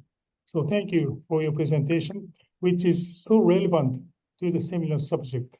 So I'm very pleased to share the many common concerns with you as the Coast Guard field service personnel. So you have answered to many of the concerns. So please stay online for the Q&A session. Thank you. I'll be. Okay, let me now invite the last speaker, Mr. Miyoshi, who is one of the familiar faces to this seminar. But this time he has traveled from Japan so painstakingly. Well, you have a choice to proceed to the podium or stay there where you're going to the, because today you are not physically autonomous. Floor is yours, Mr. Miyoshi. Thank you. Thank you. Good morning and good evening, everyone. So as you can see, my left knee is broken. It takes 6 weeks to reconnect. I sit down, give speech. I'm very glad to be here again today. Thank you so much for good opportunity to speak here. My name is Toshiyuki Miyoshi, a partner of law firm in Japan. I have handled maritime cases of collision, personal deaths, injuries, as well as litigation cases.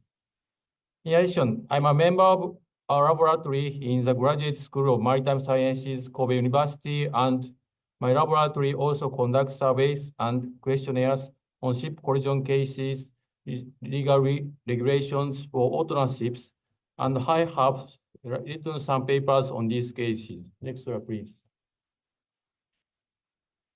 If you have any comments about today's discussion or are interested in our studies, please contact me at this address. If it is a study consultation, of course, there will be no consultation fee. We have also introduced some journal papers, so please refer to them if you are interested. These papers have been cited over 30 publications. This photo is of Kajimaru, the training ship affiliated with our university. Next slide, please. Today, my theme is to consider criminal liability in collision cases regarding mass. There are several perspectives. First, there is a perspective of who bears criminal liability. In autonomous ship, besides the watch officers, there are individuals or devices responsible for lookout and navigation. These may be remote operation center ROC operators or system called Autonomous Navigation System ANS. If there is a significant flaw or defect in design of ANS, who bears the liability or is no one liable?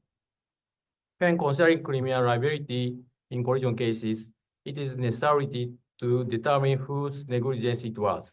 Next slide, please. Second, there is a perspective of which country has criminal jurisdiction. According to the United Nations Convention of the Law of Sea and Cross, in the event of a collision on the high seas, criminal jurisdiction lies with the flag state of the ship or the nationality of the seafarer. So in the case of collision where the ROC operator is liable, which country has criminal jurisdiction? Is it the flag state of the ship, the country where the ROC is located, or the nationality of the operator, the nationality of the victim? Could it be a combination of these or limited to just a few? This can lead to very complex issues in relation to UNCLOS. Next slide, please. Third, there is an issue whether specific maritime offenses can be applied. Until now, the master was the master and the vessel was the vessel. However, with the advent of mass, these definitions may change.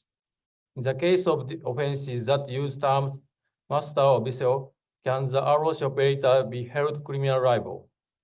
How is the terminology defined by the non-mandatory or mandatory mass code related to these existing terms?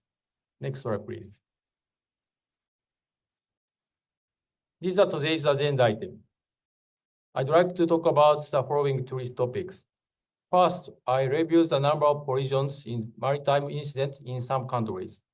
Second, I report the results of a questionnaire conducted last summer with 139 respondents, including Japanese and foreign seafarers. Third, I will discuss related issues through a case study. Next slide, please.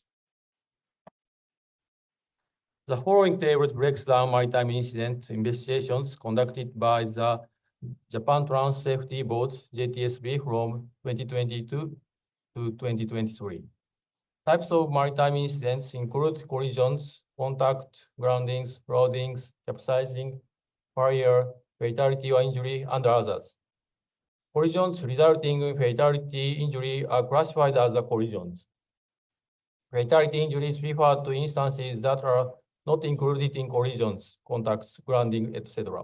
For example, fatality injuries refer to fatalities injuries that occur when someone is caught in machinery during operations. Therefore, the actual number of fatalities injuries is higher.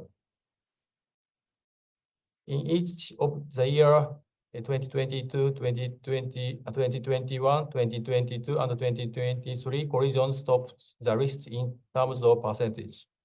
Please note that the JTSB does not investigate all incidents. The Japan Coastguard compiles statistics on all incident cases, and in these statistics, collision also tops the list of incident types. Next slide, please. The following figure shows the evaluation of fatalities in occurrence with ships organized by the casualty event type in EU. The total number of reported casualty event types for fatalities in occurrence with a ship in the period from 2014 to 2023 is 596. Next slide, please. Fatalities may occurred during collisions and flooding, foundering, representing respectively 34.6% and 21.5% of reported fatalities.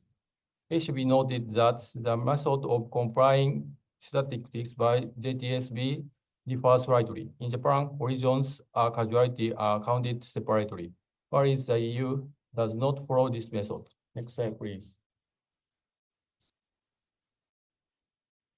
The following table statistics from the annual incident investigation report by the Maritime Accident Investigation Branch, MIB.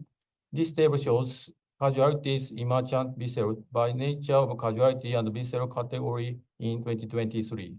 There were 26 collisions, 22 groundings, and 17 machinery-based instances. Here, two collisions stop the risk of incidents resulting in casualties. This trend is similar even for vessels under 100 tons. Next slide, please. We administered questionnaire about some example between June and August in 2024 to a total of 139 people consisting of 89 Japanese and 50 non-Japanese seafarers. We established these prerequisites in the survey questions. The water surface condition is solid calm.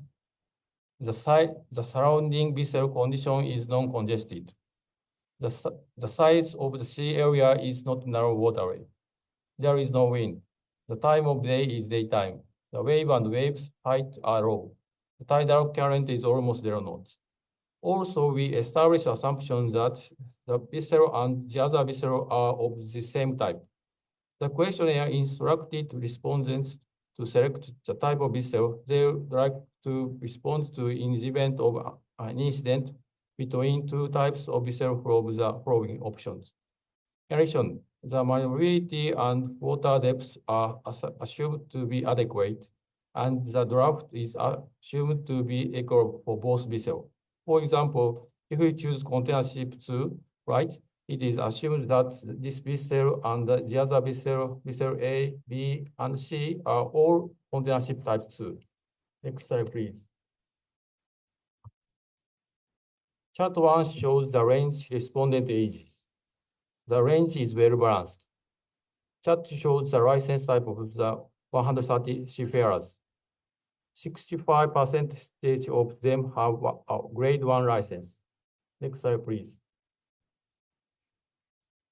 Chart 3 shows the current position of the respondents. 42% of them are masters. Chart 4 shows the sea experience of respondents. Over 50% have 11 years or more experience. This shows the abundance of experience of our respondents. Next slide, please. Regarding this cases 1, we asked the following questions. In all cases, ship A, B, and C are all conventional ships. Question 1. If each navigation method applied and you are the OW, officer of the watch of ship A, how do you operate the vessel? Question 1-2, if each navigation method applies and you are the OW of ship C, how do you operate the vessel?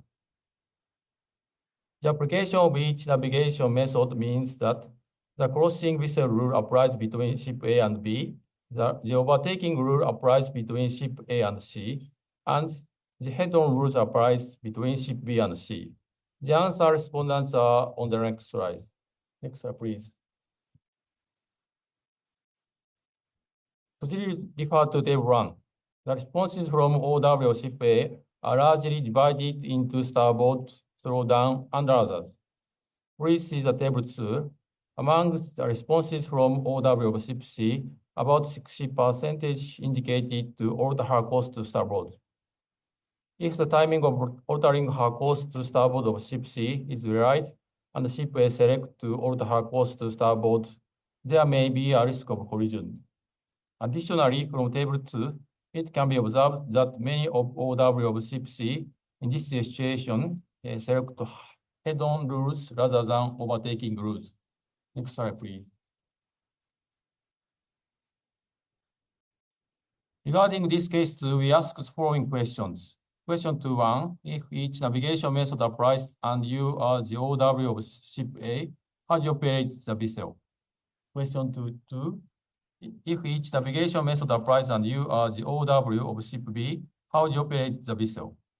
Question 2-3, if each navigation method applies and you are the OW of ship C, how do you operate the vessel? The application of each navigation method means that the head-on rules applies between ship A, B, and C. The answer respondents are on the next slide. Next slide, please. Please refer to tables 3 and 4. The answer of OW of ship A and of ship B regarding avoidance maneuver are divided. The answer from the OW of ship A are widely distributed among starboard, port, and others. The answer from OW of ship B are mostly divided between port and others. Please see the table 5. The answer of outer-hull cost to port is supported over 8.6%. This answer is not based on head-on rule. Regarding ship A and B, the majority of order from ship A select altering her course to starboard, while the majority of order from ship B select altering her course to port. It depends on timing of the course alternations of both ships. This avoidance action may generally cause collisions. Additionally, since the majority of order ship C select to alter her course to starboard, there is a high risk of collision with a group of order ship F who select to alter her course to port. Next slide, please. Sorry, back to slide. As indicated, these answers, there are some cases with multiple interpretations correct. How must navigate in such cases? In these cases, who would be liable in the event of collision? It is foreseeable that this situation might occur, but it is acceptable for no one to be liable. In the case of that, there is various decisions avoidance, even with the conventional ships. Evaluating the decision made by mass is an important issue. Next slide, please. In the non-mandatory mass codes, terms that were not present in conventional ships, such as concept of operation corpus, operational design domain OD, operational envelope OE, fallback, minimal risk position MRC, minimal risk maneuver MRM, and remote operation center ROC appear. Accurately understanding these terms and their interrelationship is essential for considering the roles, authority, and responsibilities of mass and humans. Next slide, please. Finally, I'd like to consider some issues through a case study. The case is as follows. Vessel A is being remotely controlled from the ROC. There is no watchkeeping officer on the bridge of Vessel A. The ROC operator and Vessel A officer determined that Vessel A should take avoidance action against Vessel B. They relied on the autonomous navigation system in autonomous navigation mode. JLIS, in relation to Vessel C, designated Vessel A as the stand-on vessel. No fallback instructions were issued at that time. Subsequent Vessel A and B collided, resulting in fatalities. Next slide, please. If this collision occurs on high seas, which country has criminal jurisdiction? Article 997 of UNCLOS stipulated that in the case of collision on the high seas, criminal jurisdiction can be exercised by the flag state or the nationality state of the master or any other person serving on the ship. When ROC operators are pursued criminal liability, which country has criminal jurisdiction? Is that only country Z and country Y, or maybe country X? This is an issue that needs to be solved. Next slide, please. In this case, we assume that ROC operator is criminally liable. Can the offense that constitutes a crime for master be applied to the operator? Some offenses use terms like master and vessel, but terms like ROC and ROC operator have not yet appeared. Can these offenses be applied to cases involving ROC or ROC operators? This is another issue that needs consideration. Next slide, please. Who is liable for the negligence? In many countries, death or injury due to negligence is defined as a crime. However, in a case like this, where humans assume that the vessel A will alter her course to starboard, and the JLIS maintains its course and speed, who would be held liable in the event of collision? Is it the navigation officer on board, the ROC operator, the master on board, or the designer of JLIS? This is also an issue that requires clarification of the point of issue. Next slide, please. Conclusion. If at the present, collision incidents remain one of the major causes of serious incident. In the long term, collision incidents are expected to decrease with the appearance of mass as issues such as human error are eliminated. However, the period during which conventional ship and mass coexist is likely to be prolonged. During the age of sailing ships, I have heard that collision frequently occurs when steamship first appeared. In the future, the introduction of mass may complicate criminal liability issues in the event of an incident. The non-mandatory mass code will be adopted at MAC 111, and it is expected that the formulation of mandatory code will subsequently progress. However, the three issues previously mentioned, criminal jurisdiction, the applicability of the existing legal system, and who is liable, require careful discussion while referring to each country's legal system. Particularly regarding criminal jurisdiction, IMO has recognized the need for discussion within the framework of UNCLOS, thus requiring discussion based on UNCLOS interpretations. Additionally, existing specific crime offenses differ from country to country, necessitating mutual understanding in advance. Furthermore, the role of ROC operators on board crew will need to be defined with the mass code, clarifying decision-making and responsibility. From the viewpoint of seafarers, it is essential to clearly specify reasonable, transparent, and clear rules in advance. Thank you for your attention.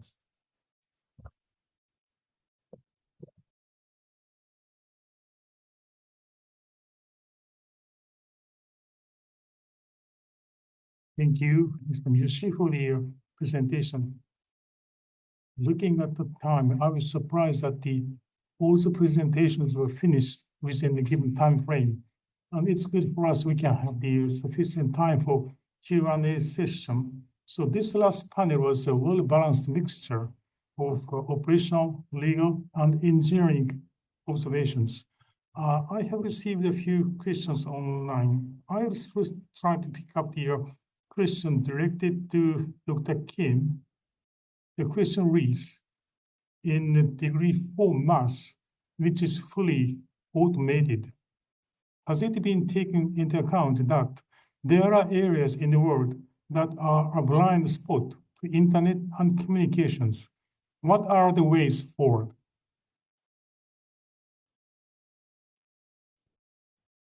Thank you so much for this question. I think most of the autonomous ships operating at D3 or D4 level are very small in size, and we haven't seen much ocean-going autonomous vessels operating at D4 level. So if they're operating close to shore, then there won't be very significant communication issues. The communication need, remote control functions will be supported by the coastal areas. But of course, in the future, if you plan to implement autonomous ships at D4 level, then this communication ICT structure has to be there in order to realize these in the wider seas. Yeah. Thank you, Doctor. I have a few more questions, but of course, I'll also invite the floor for the questions, if there is any.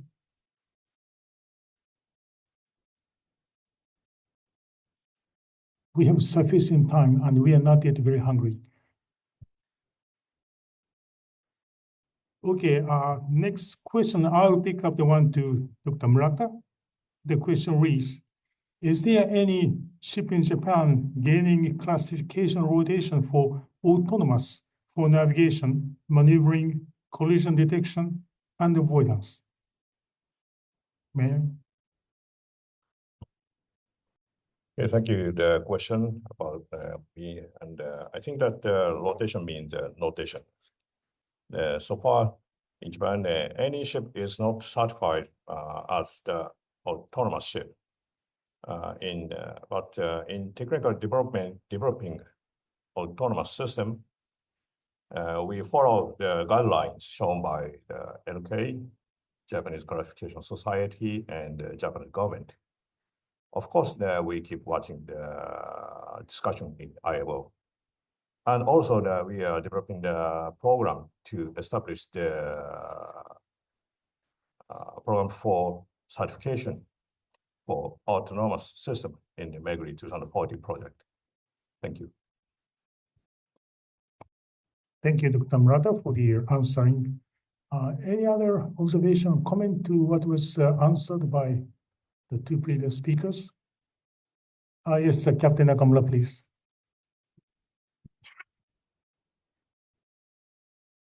Thank you very much. So I will add to the comment to the Dr. Murata. So in our DFAS Plus project, Meguri 2040 project, we have already discussion with the class NK. So for the classification, so yesterday we say so for the approval in principle, we have each class society they have already issued. So we have already getting to the from the class NK. ABS, Bureau Veritas, like that. Then in our project, so now we have already started discussion and start investigation for getting to the notation for the class NK. Then as a result, we will get to that notation after delivery to the new autonomous vessel. Then Dr. Murata already said that they have each subcomponent. So for example, the controller, collision avoidance planner, or like that. So each subsystem also getting to some certificate. It is we using to the technical qualification process, TQ process. So that's why each subsystem we will getting to some certificate from the class society. Then for the whole vessel side, also we will get into the as notation. This is our process is one of our social implementation for our DFAS Meguri 2040 Stage 2 project's target. Thank you very much. Thank you, Captain Nakamura. Any counter comment from Dr. Murata? Thank you very much, Captain Nakamura-san, to follow my answer there. And I agree with you. I know that I agree with you. Your comment. Yes. After in Meguri 2040, the ships will be the first case to the certified by to get not certification from the classification society as autonomous ship. Thank you. Thank you, Dr. Murata. Well, I have a few more questions, but let me ask my own question. I was impressed by the presentation of Commander Rahman, which pointed out that the IMO sub-manual should be modified to include the necessary provisions to handle the mass cases. I'm not perfectly familiar with the discussion in the IMO. Is there anyone in the floor or online who is familiar with the discussion going on regarding the necessity to modify the IMO sub-manual? So this is very relevant to the subject of this panel.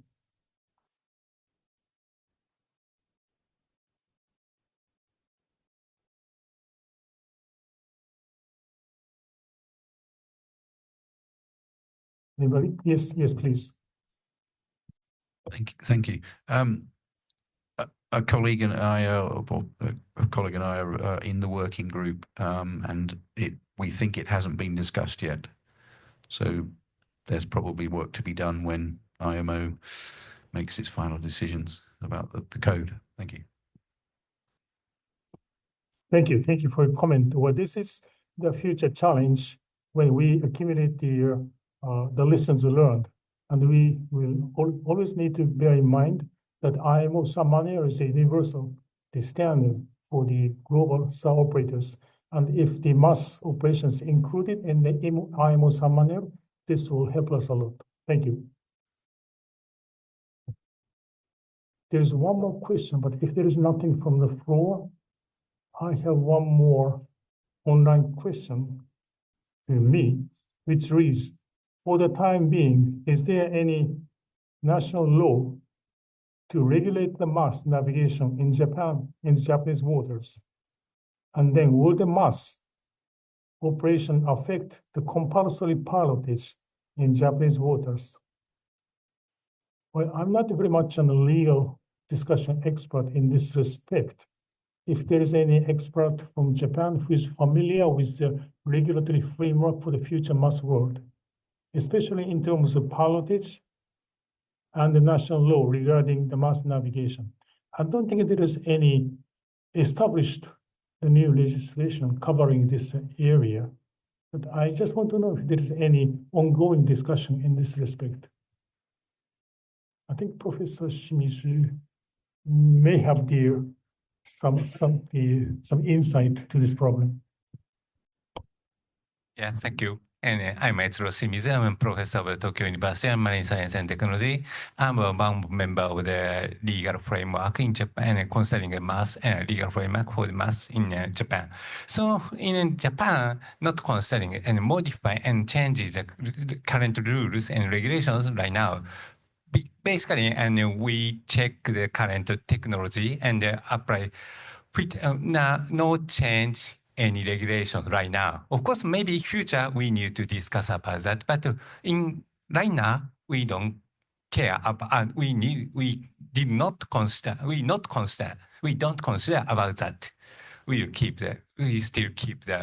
will follow the current regulations right now. Yes, thank you.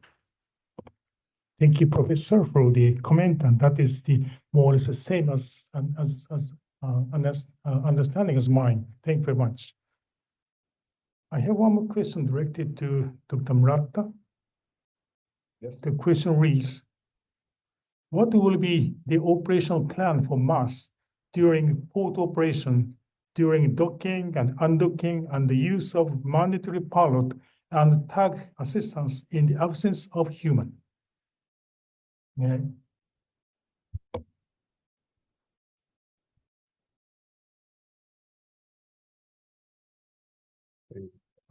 Just a moment. Okay, thank you for the question. Basically, we design the autonomous system to support the crew on board as much as possible. But it's assumed that the human must be on board, and will be required to keep watching the status of the controller, and if necessary, the operator has to take over the control. So especially in the operation as described here, the passing operation, therefore, I think I say that I make a presentation about the human-machine interface. So therefore, the human-machine interface is very important to prevent the misunderstanding between the system and human. Thank you. Thank you, Doctor. It's a very answer was very to the point. The floor is open for more questions. Yes, the right-hand side gentleman, please. First, yes. Thank you very much. To Dr. King, do you believe that the maritime ecosystem is ready to implement mass, or is necessary to carry out more research? I think we are ready to implement mass. As you can see in our university, we have already started to implement mass. Of course, mass is quite a wide term. It includes many different degree of automations. If you're using the IMO definition, it's pretty simple, only 4 different degrees. But if you use the classification society's definition, it's pretty wide. So it depends on what mass system that we are actually implementing. So I think for most of the system today is very simple. It's basically just to enable the remote to control function. So instead of having human attending the bridge, we can remotely operate the ship. So we are sitting in office and see how the ship is going. So I think that is probably the starting point for mass implementation, and we are definitely ready for that. Yeah.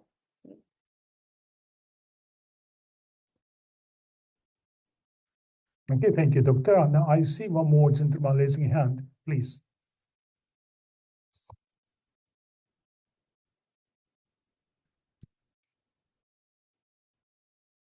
Thank you, Chairman. I'm JJ Lu from Hong Kong, China, representative to MO for Hong Kong, China.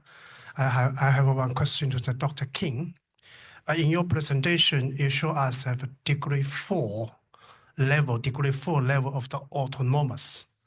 And in the yesterday presentation from Captain Namu Kala also say full autonomous ships, fully. But in IMO, we are developing, we are working the draft mass code. We are talking about model of operation. According to different model of operation, we have a different certification process. So my question is, when you prepare the presentation, you have 11 scenarios, if my memory is correct. 11 scenarios, how the classification gives the notation to cite the 11 different scenarios. That should be a different, a little bit very complex. Thank you, Dr. King. Thank you very much for this very important question. I don't think I have very good answer to that. But in my presentation, I presented these 11 scenarios. This refers to the ship encountering scenarios, meaning that degree 1 vessel could meet a fully autonomous vessel at D4 level. It could meet remote control vessels at D3 level. So this refers to interactions rather than the ship itself. So actually, if you count for reputation, there will be countless scenarios in the future seas, because D1 could meet D1 also. D1 could meet D2 and another D2, right? So there will be numerous scenarios. So I think from the regulator perspective, we shouldn't focus on the scenarios. We should focus on the value and goal of mass. So regulations should be very much directed towards whether human is on board, because this changed a lot regarding how the ship will be controlled and managed on board of the ship. And if there's no human on board, and then of course it's another responsibility structure for that. So I think regulation should be very much towards the goal and human attendance on board of mass instead of the scenarios. Yeah, that's my thoughts for now. Yeah, thank you.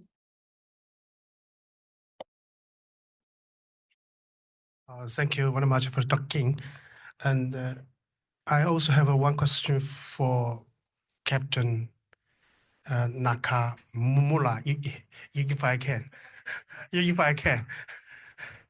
Yes, in case one ship, he gets the classification notation for autonomous, for navigation, for maneuvering, for collision detector and the collision avoidance. In this case, how many percentage crew can be reduced compared to the conventional vessel? Thank you very much. It's a big surprise.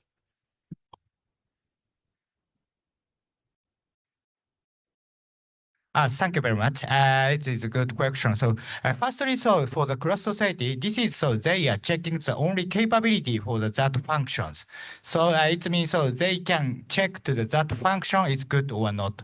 They can get the performance standard and function requirement clear or not. They can check to it. Then as a result, so the reduced to the crew it is very different story.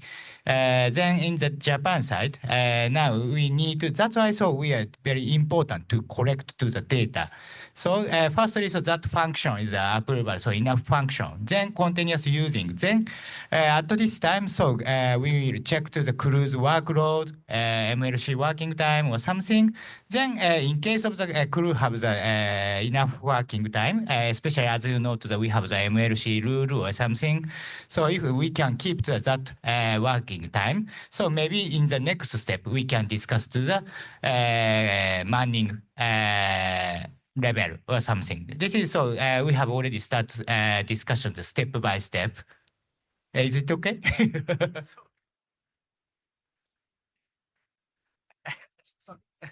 Yes, I have one more question for you. What is your definition for fully autonomous ships under the project Maritime to 2040? Is without crew on board or without remote control center?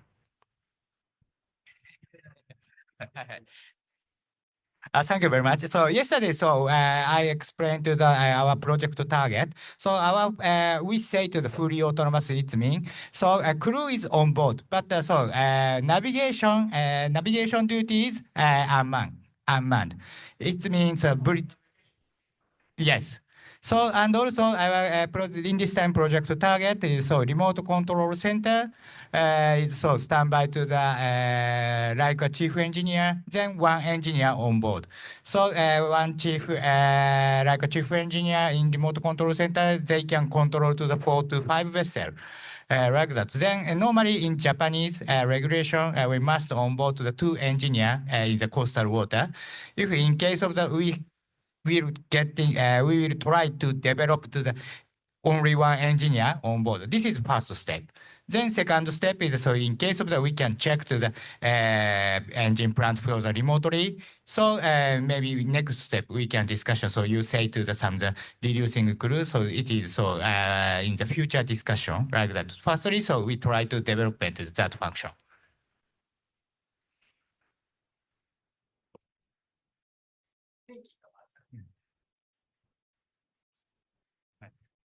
Sorry, it's Rosimith, and I want to add some comment about that. But you know that current regulation is very strict, and no discussion started about how to change the manning number of the man on the vessel right now. But of course, we need to consider that in the future, we can realize such kind of operation, decrease the number of seafarers. But currently, regulation not allowed us about that, such kind of operation. So just thinking about that. No, but currently they will keep the same number as the operation to follow the to match the current regulation. So please care about that. Sorry. Well, I would thank the extra panelists actively joining discussion, but I think there is one more question. Thank you, Chairman. Because this is my third time enjoying this seminar, so give me some more time. Thank you very much. In IMO, in the next meeting, MSC 110, I believe have one very hot question. What kind of the mode of operation? What is the most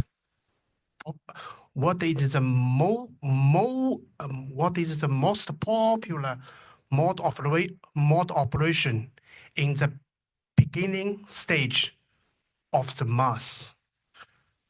So I just voice out my answer. That should be autonomous with less crew on board. I want to ask some panelist view in this point. The first one should be autonomous with less crew on board. Maybe the second one may be autonomous with remote control center. Then we go to degree 3 or degree 4, then that one. Thank you very much. Thank you for the question. I'm not quite sure who is the right person to give the best answer, Dr. Kim or anyone in the floor who has who is familiar with the discussion in IMO in this respect. If there is anybody, may I ask Dr. Kim if there is any observation from you? All right, I think the most popular mode of operation would definitely be Day2 operation with some seafarers on board, but the ship will be mainly remotely controlled and monitored. And we already see some real-world examples like Yara Birkeland. They are operating basically with some crew on board, but mainly the main duties are performed on shore. So I believe this might be the next popular mode of operations, but of course it depends on the use case. Different business route has different requirement. So maybe for some route, fully autonomous operations might be more profitable than having a control centers for controlling the vessel. So it depends on the region, depending on the business purpose. I think, yeah, different countries will probably use MaaS in a different way. Yeah, thank you. Okay, thank you, Doctor. We have some more time, but I will pick up one, maybe the last question from the online panel. And the question is directed to the Commander Rahman, which goes, and this also relates to the presentation by Mr. Miyoshi. Several issues have been raised, and the lawyer Miyoshi has also provided legal opinions. How do you think that we should address these matters? I think the point of this question, or maybe to Mr. Rahman, that do you have any more practical idea as to how to solve the issues that you have raised? If the point is clear. I'm sorry, which particular issue you are talking about? I'm sorry, I beg your pardon? Can you say again, please? I couldn't understand your question. Can you please repeat? So, Mr. Miyoshi, do you have any response to what was addressed? Yeah, I talk to in Japanese in order to correct to use words and terms. Okay. Are we speaking in Japanese? Yes, please, of course. Probably what is the question is referring to is the issues that are related to UNCLOS. So UNCLOS needs to be discussed by the IMO, the terminology and definitions, how they should be applied to MaaS. That's what this person is asking or referring to, I believe. Yes, I think that is point of the question, but any more observation to what was question? So it says, how do you think we should address these matters?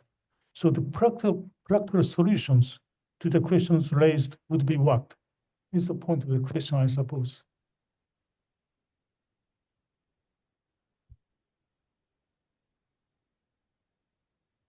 I think it's just a very high level and the wider scope question, but maybe later we'll be able to discuss further. So on this issue, but thank you very much for questioning anyway. So let me go to the very last one, also directed to Dr. Murata. Will autonomous navigation systems eventually be standardized into a uniform specification? If not, I feel that the regulation through law may be difficult. So may I ask you to respond to this question, Dr. Murata? Thank you for the question. This is my personal idea. And as long as my understanding, the specification,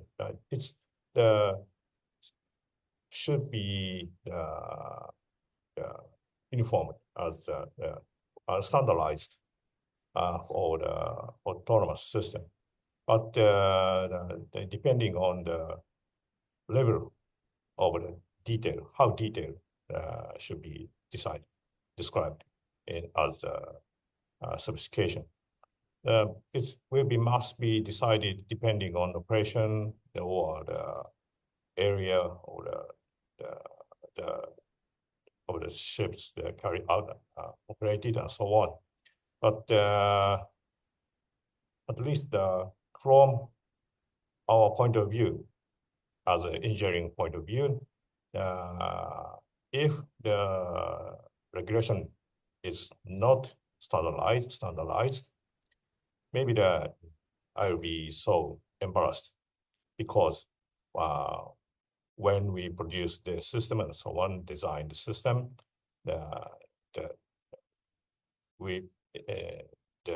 it will be very confused to which rule we have to follow to design the system. So I understand that now for example, the IMO, MSC meeting and so on, now we are discussing about the guidelines and so on for the autonomous system. Thank you. Thank you, Doctor. Thank you very much for the comment. I think it's a good time to close this panel. If there is no more question from the floor, I would thank their speakers who presented a very high level the presentations, which gave us the new knowledge and the technical insights, legal insights, and operational insights. And I would also thank the interpreters and those background staff members who supported the program. So thank you very much, and I will give the floor back to Captain Kawai.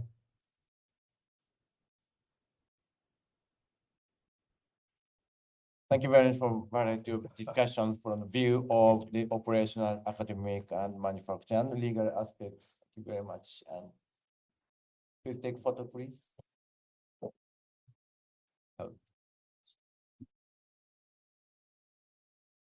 So give us 2 minutes for the photo sessions.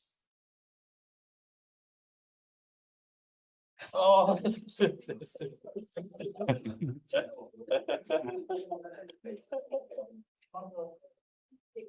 Commander Rahman, can you hear me? Yes, I can hear you. Okay, yes. So we are taking the final photo of the panelists. So may I ask Murata to show your face on the screen so that we can take the photo together. It would be the main.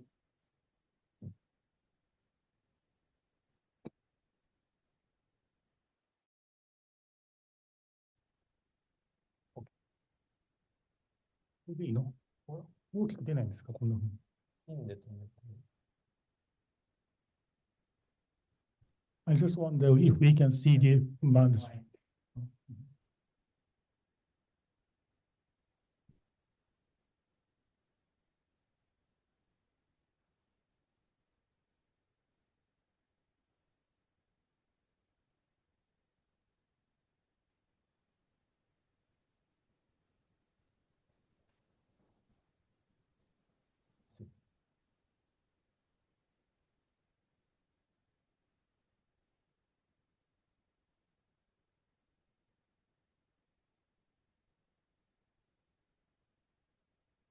I think this is okay. Nope. Okay, we're still fine.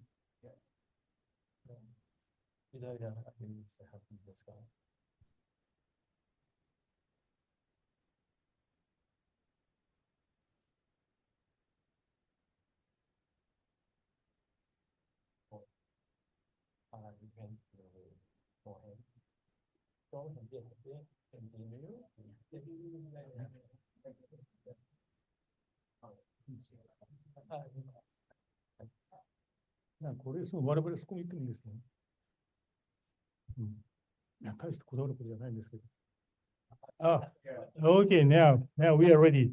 So, Commander, thank you for staying with us. We'll take a photo all together.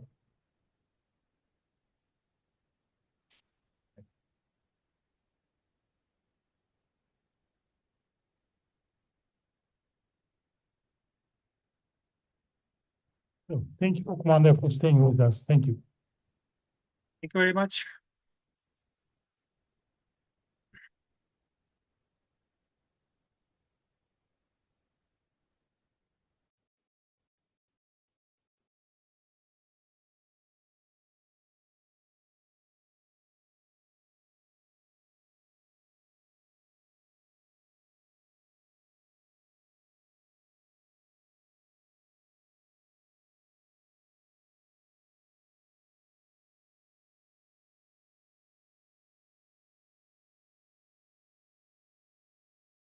Come on.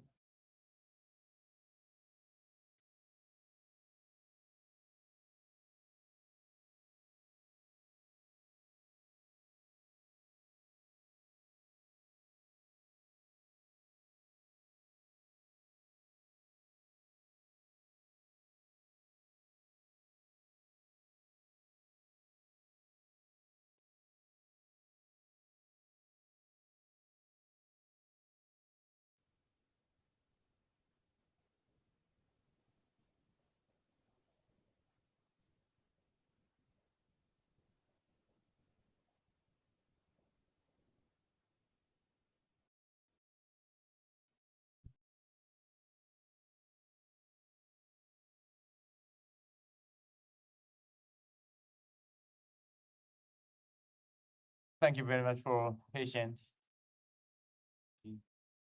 Right. I'd like to invite Mr. Suzuki Akifumi for closing remarks. Mr. Suzuki, floor is yours.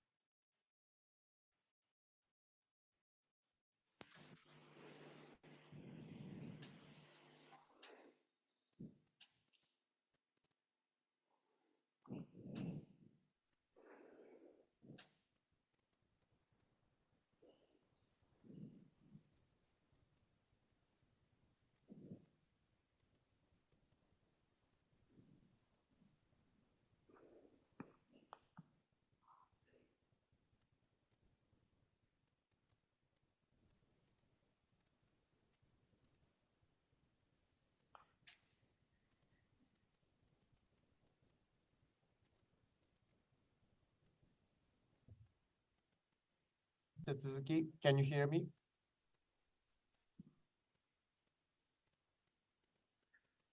Mr. Suzuki, can you hear me? Oh, I think it's mute.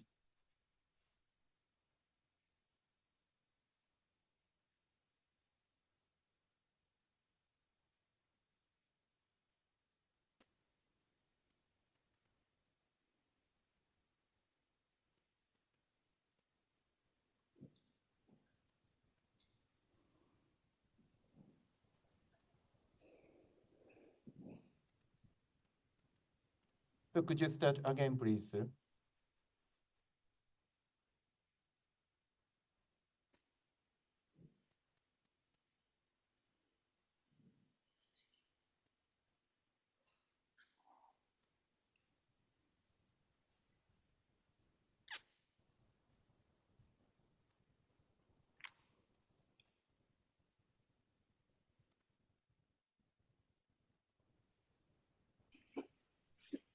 Hello, can you hear me? マイクテストいかがでしょうか。It's working. That's good. 大丈夫です。はい。日本海難防止協会理事長の鈴木です。Hello, I'm Mr. Suzuki, President of the Japan Association of Marine Safety. The third international seminar organized by our London Research Office over 2 days from yesterday to today will soon come to an end. First of all, we'd like to thank the Nippon Foundation for their generous support in organizing this seminar. Thanks to your support, we will be able to conclude this very successful event. And thank you very much for your presentation, Mr. Nomoto. Thank you very much for your support.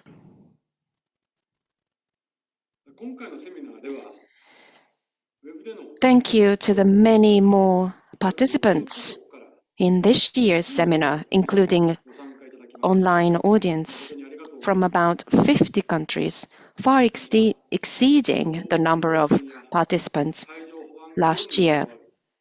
We'd also like to express our deepest gratitude to the 17 speakers from the industry, academia, and the government who are active in various fields related to automated vessels and maritime security operations for presenting the latest information in their areas of expertise and their thoughts based on their high level of insight and extensive experience. Thanks to you, the seminar was very useful, not only for those who participated in person in London, but also for those who listened to the seminar online from all over the world. We'd also like to thank the many people involved in organizing the seminar and setting up the venue.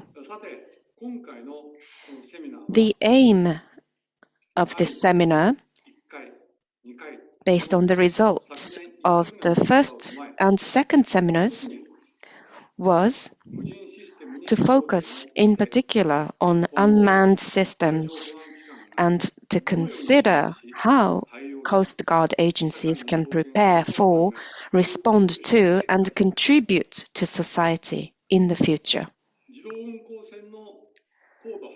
Steady progress has been made, including reaching agreement in principle on some chapters of the non-mandatory code at the 109th session of the Maritime Safety Committee, MSC 109, held at the IMO in December last year, with the aim of adopting the non-mandatory code at MSC 111 in 2026, and the mandatory code coming into force in 2032. Work is currently underway. The entry into force of the mass code holds great promise from a number of perspectives, including further improving maritime safety internationally, improving the working environment on board, and increasing industrial competitiveness and productivity. Unmanned ships will be posing great impact on the people in the industry. We will take it the most important challenge to continue the discussion, including all the parties involved.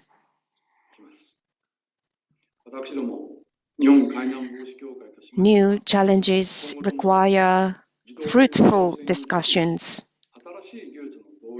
From the perspective of the impact on maritime security operations, masses are also expected to make a significant contribution in the future, as was stated by Mr. Nomoto of the Nippon Foundation.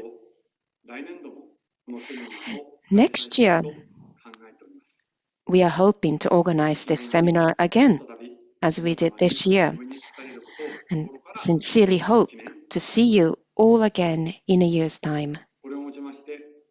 With this, the Japan Association of Maritime Safety London Research Office's third international seminar on unmanned systems and maritime security is now closed. Thank you.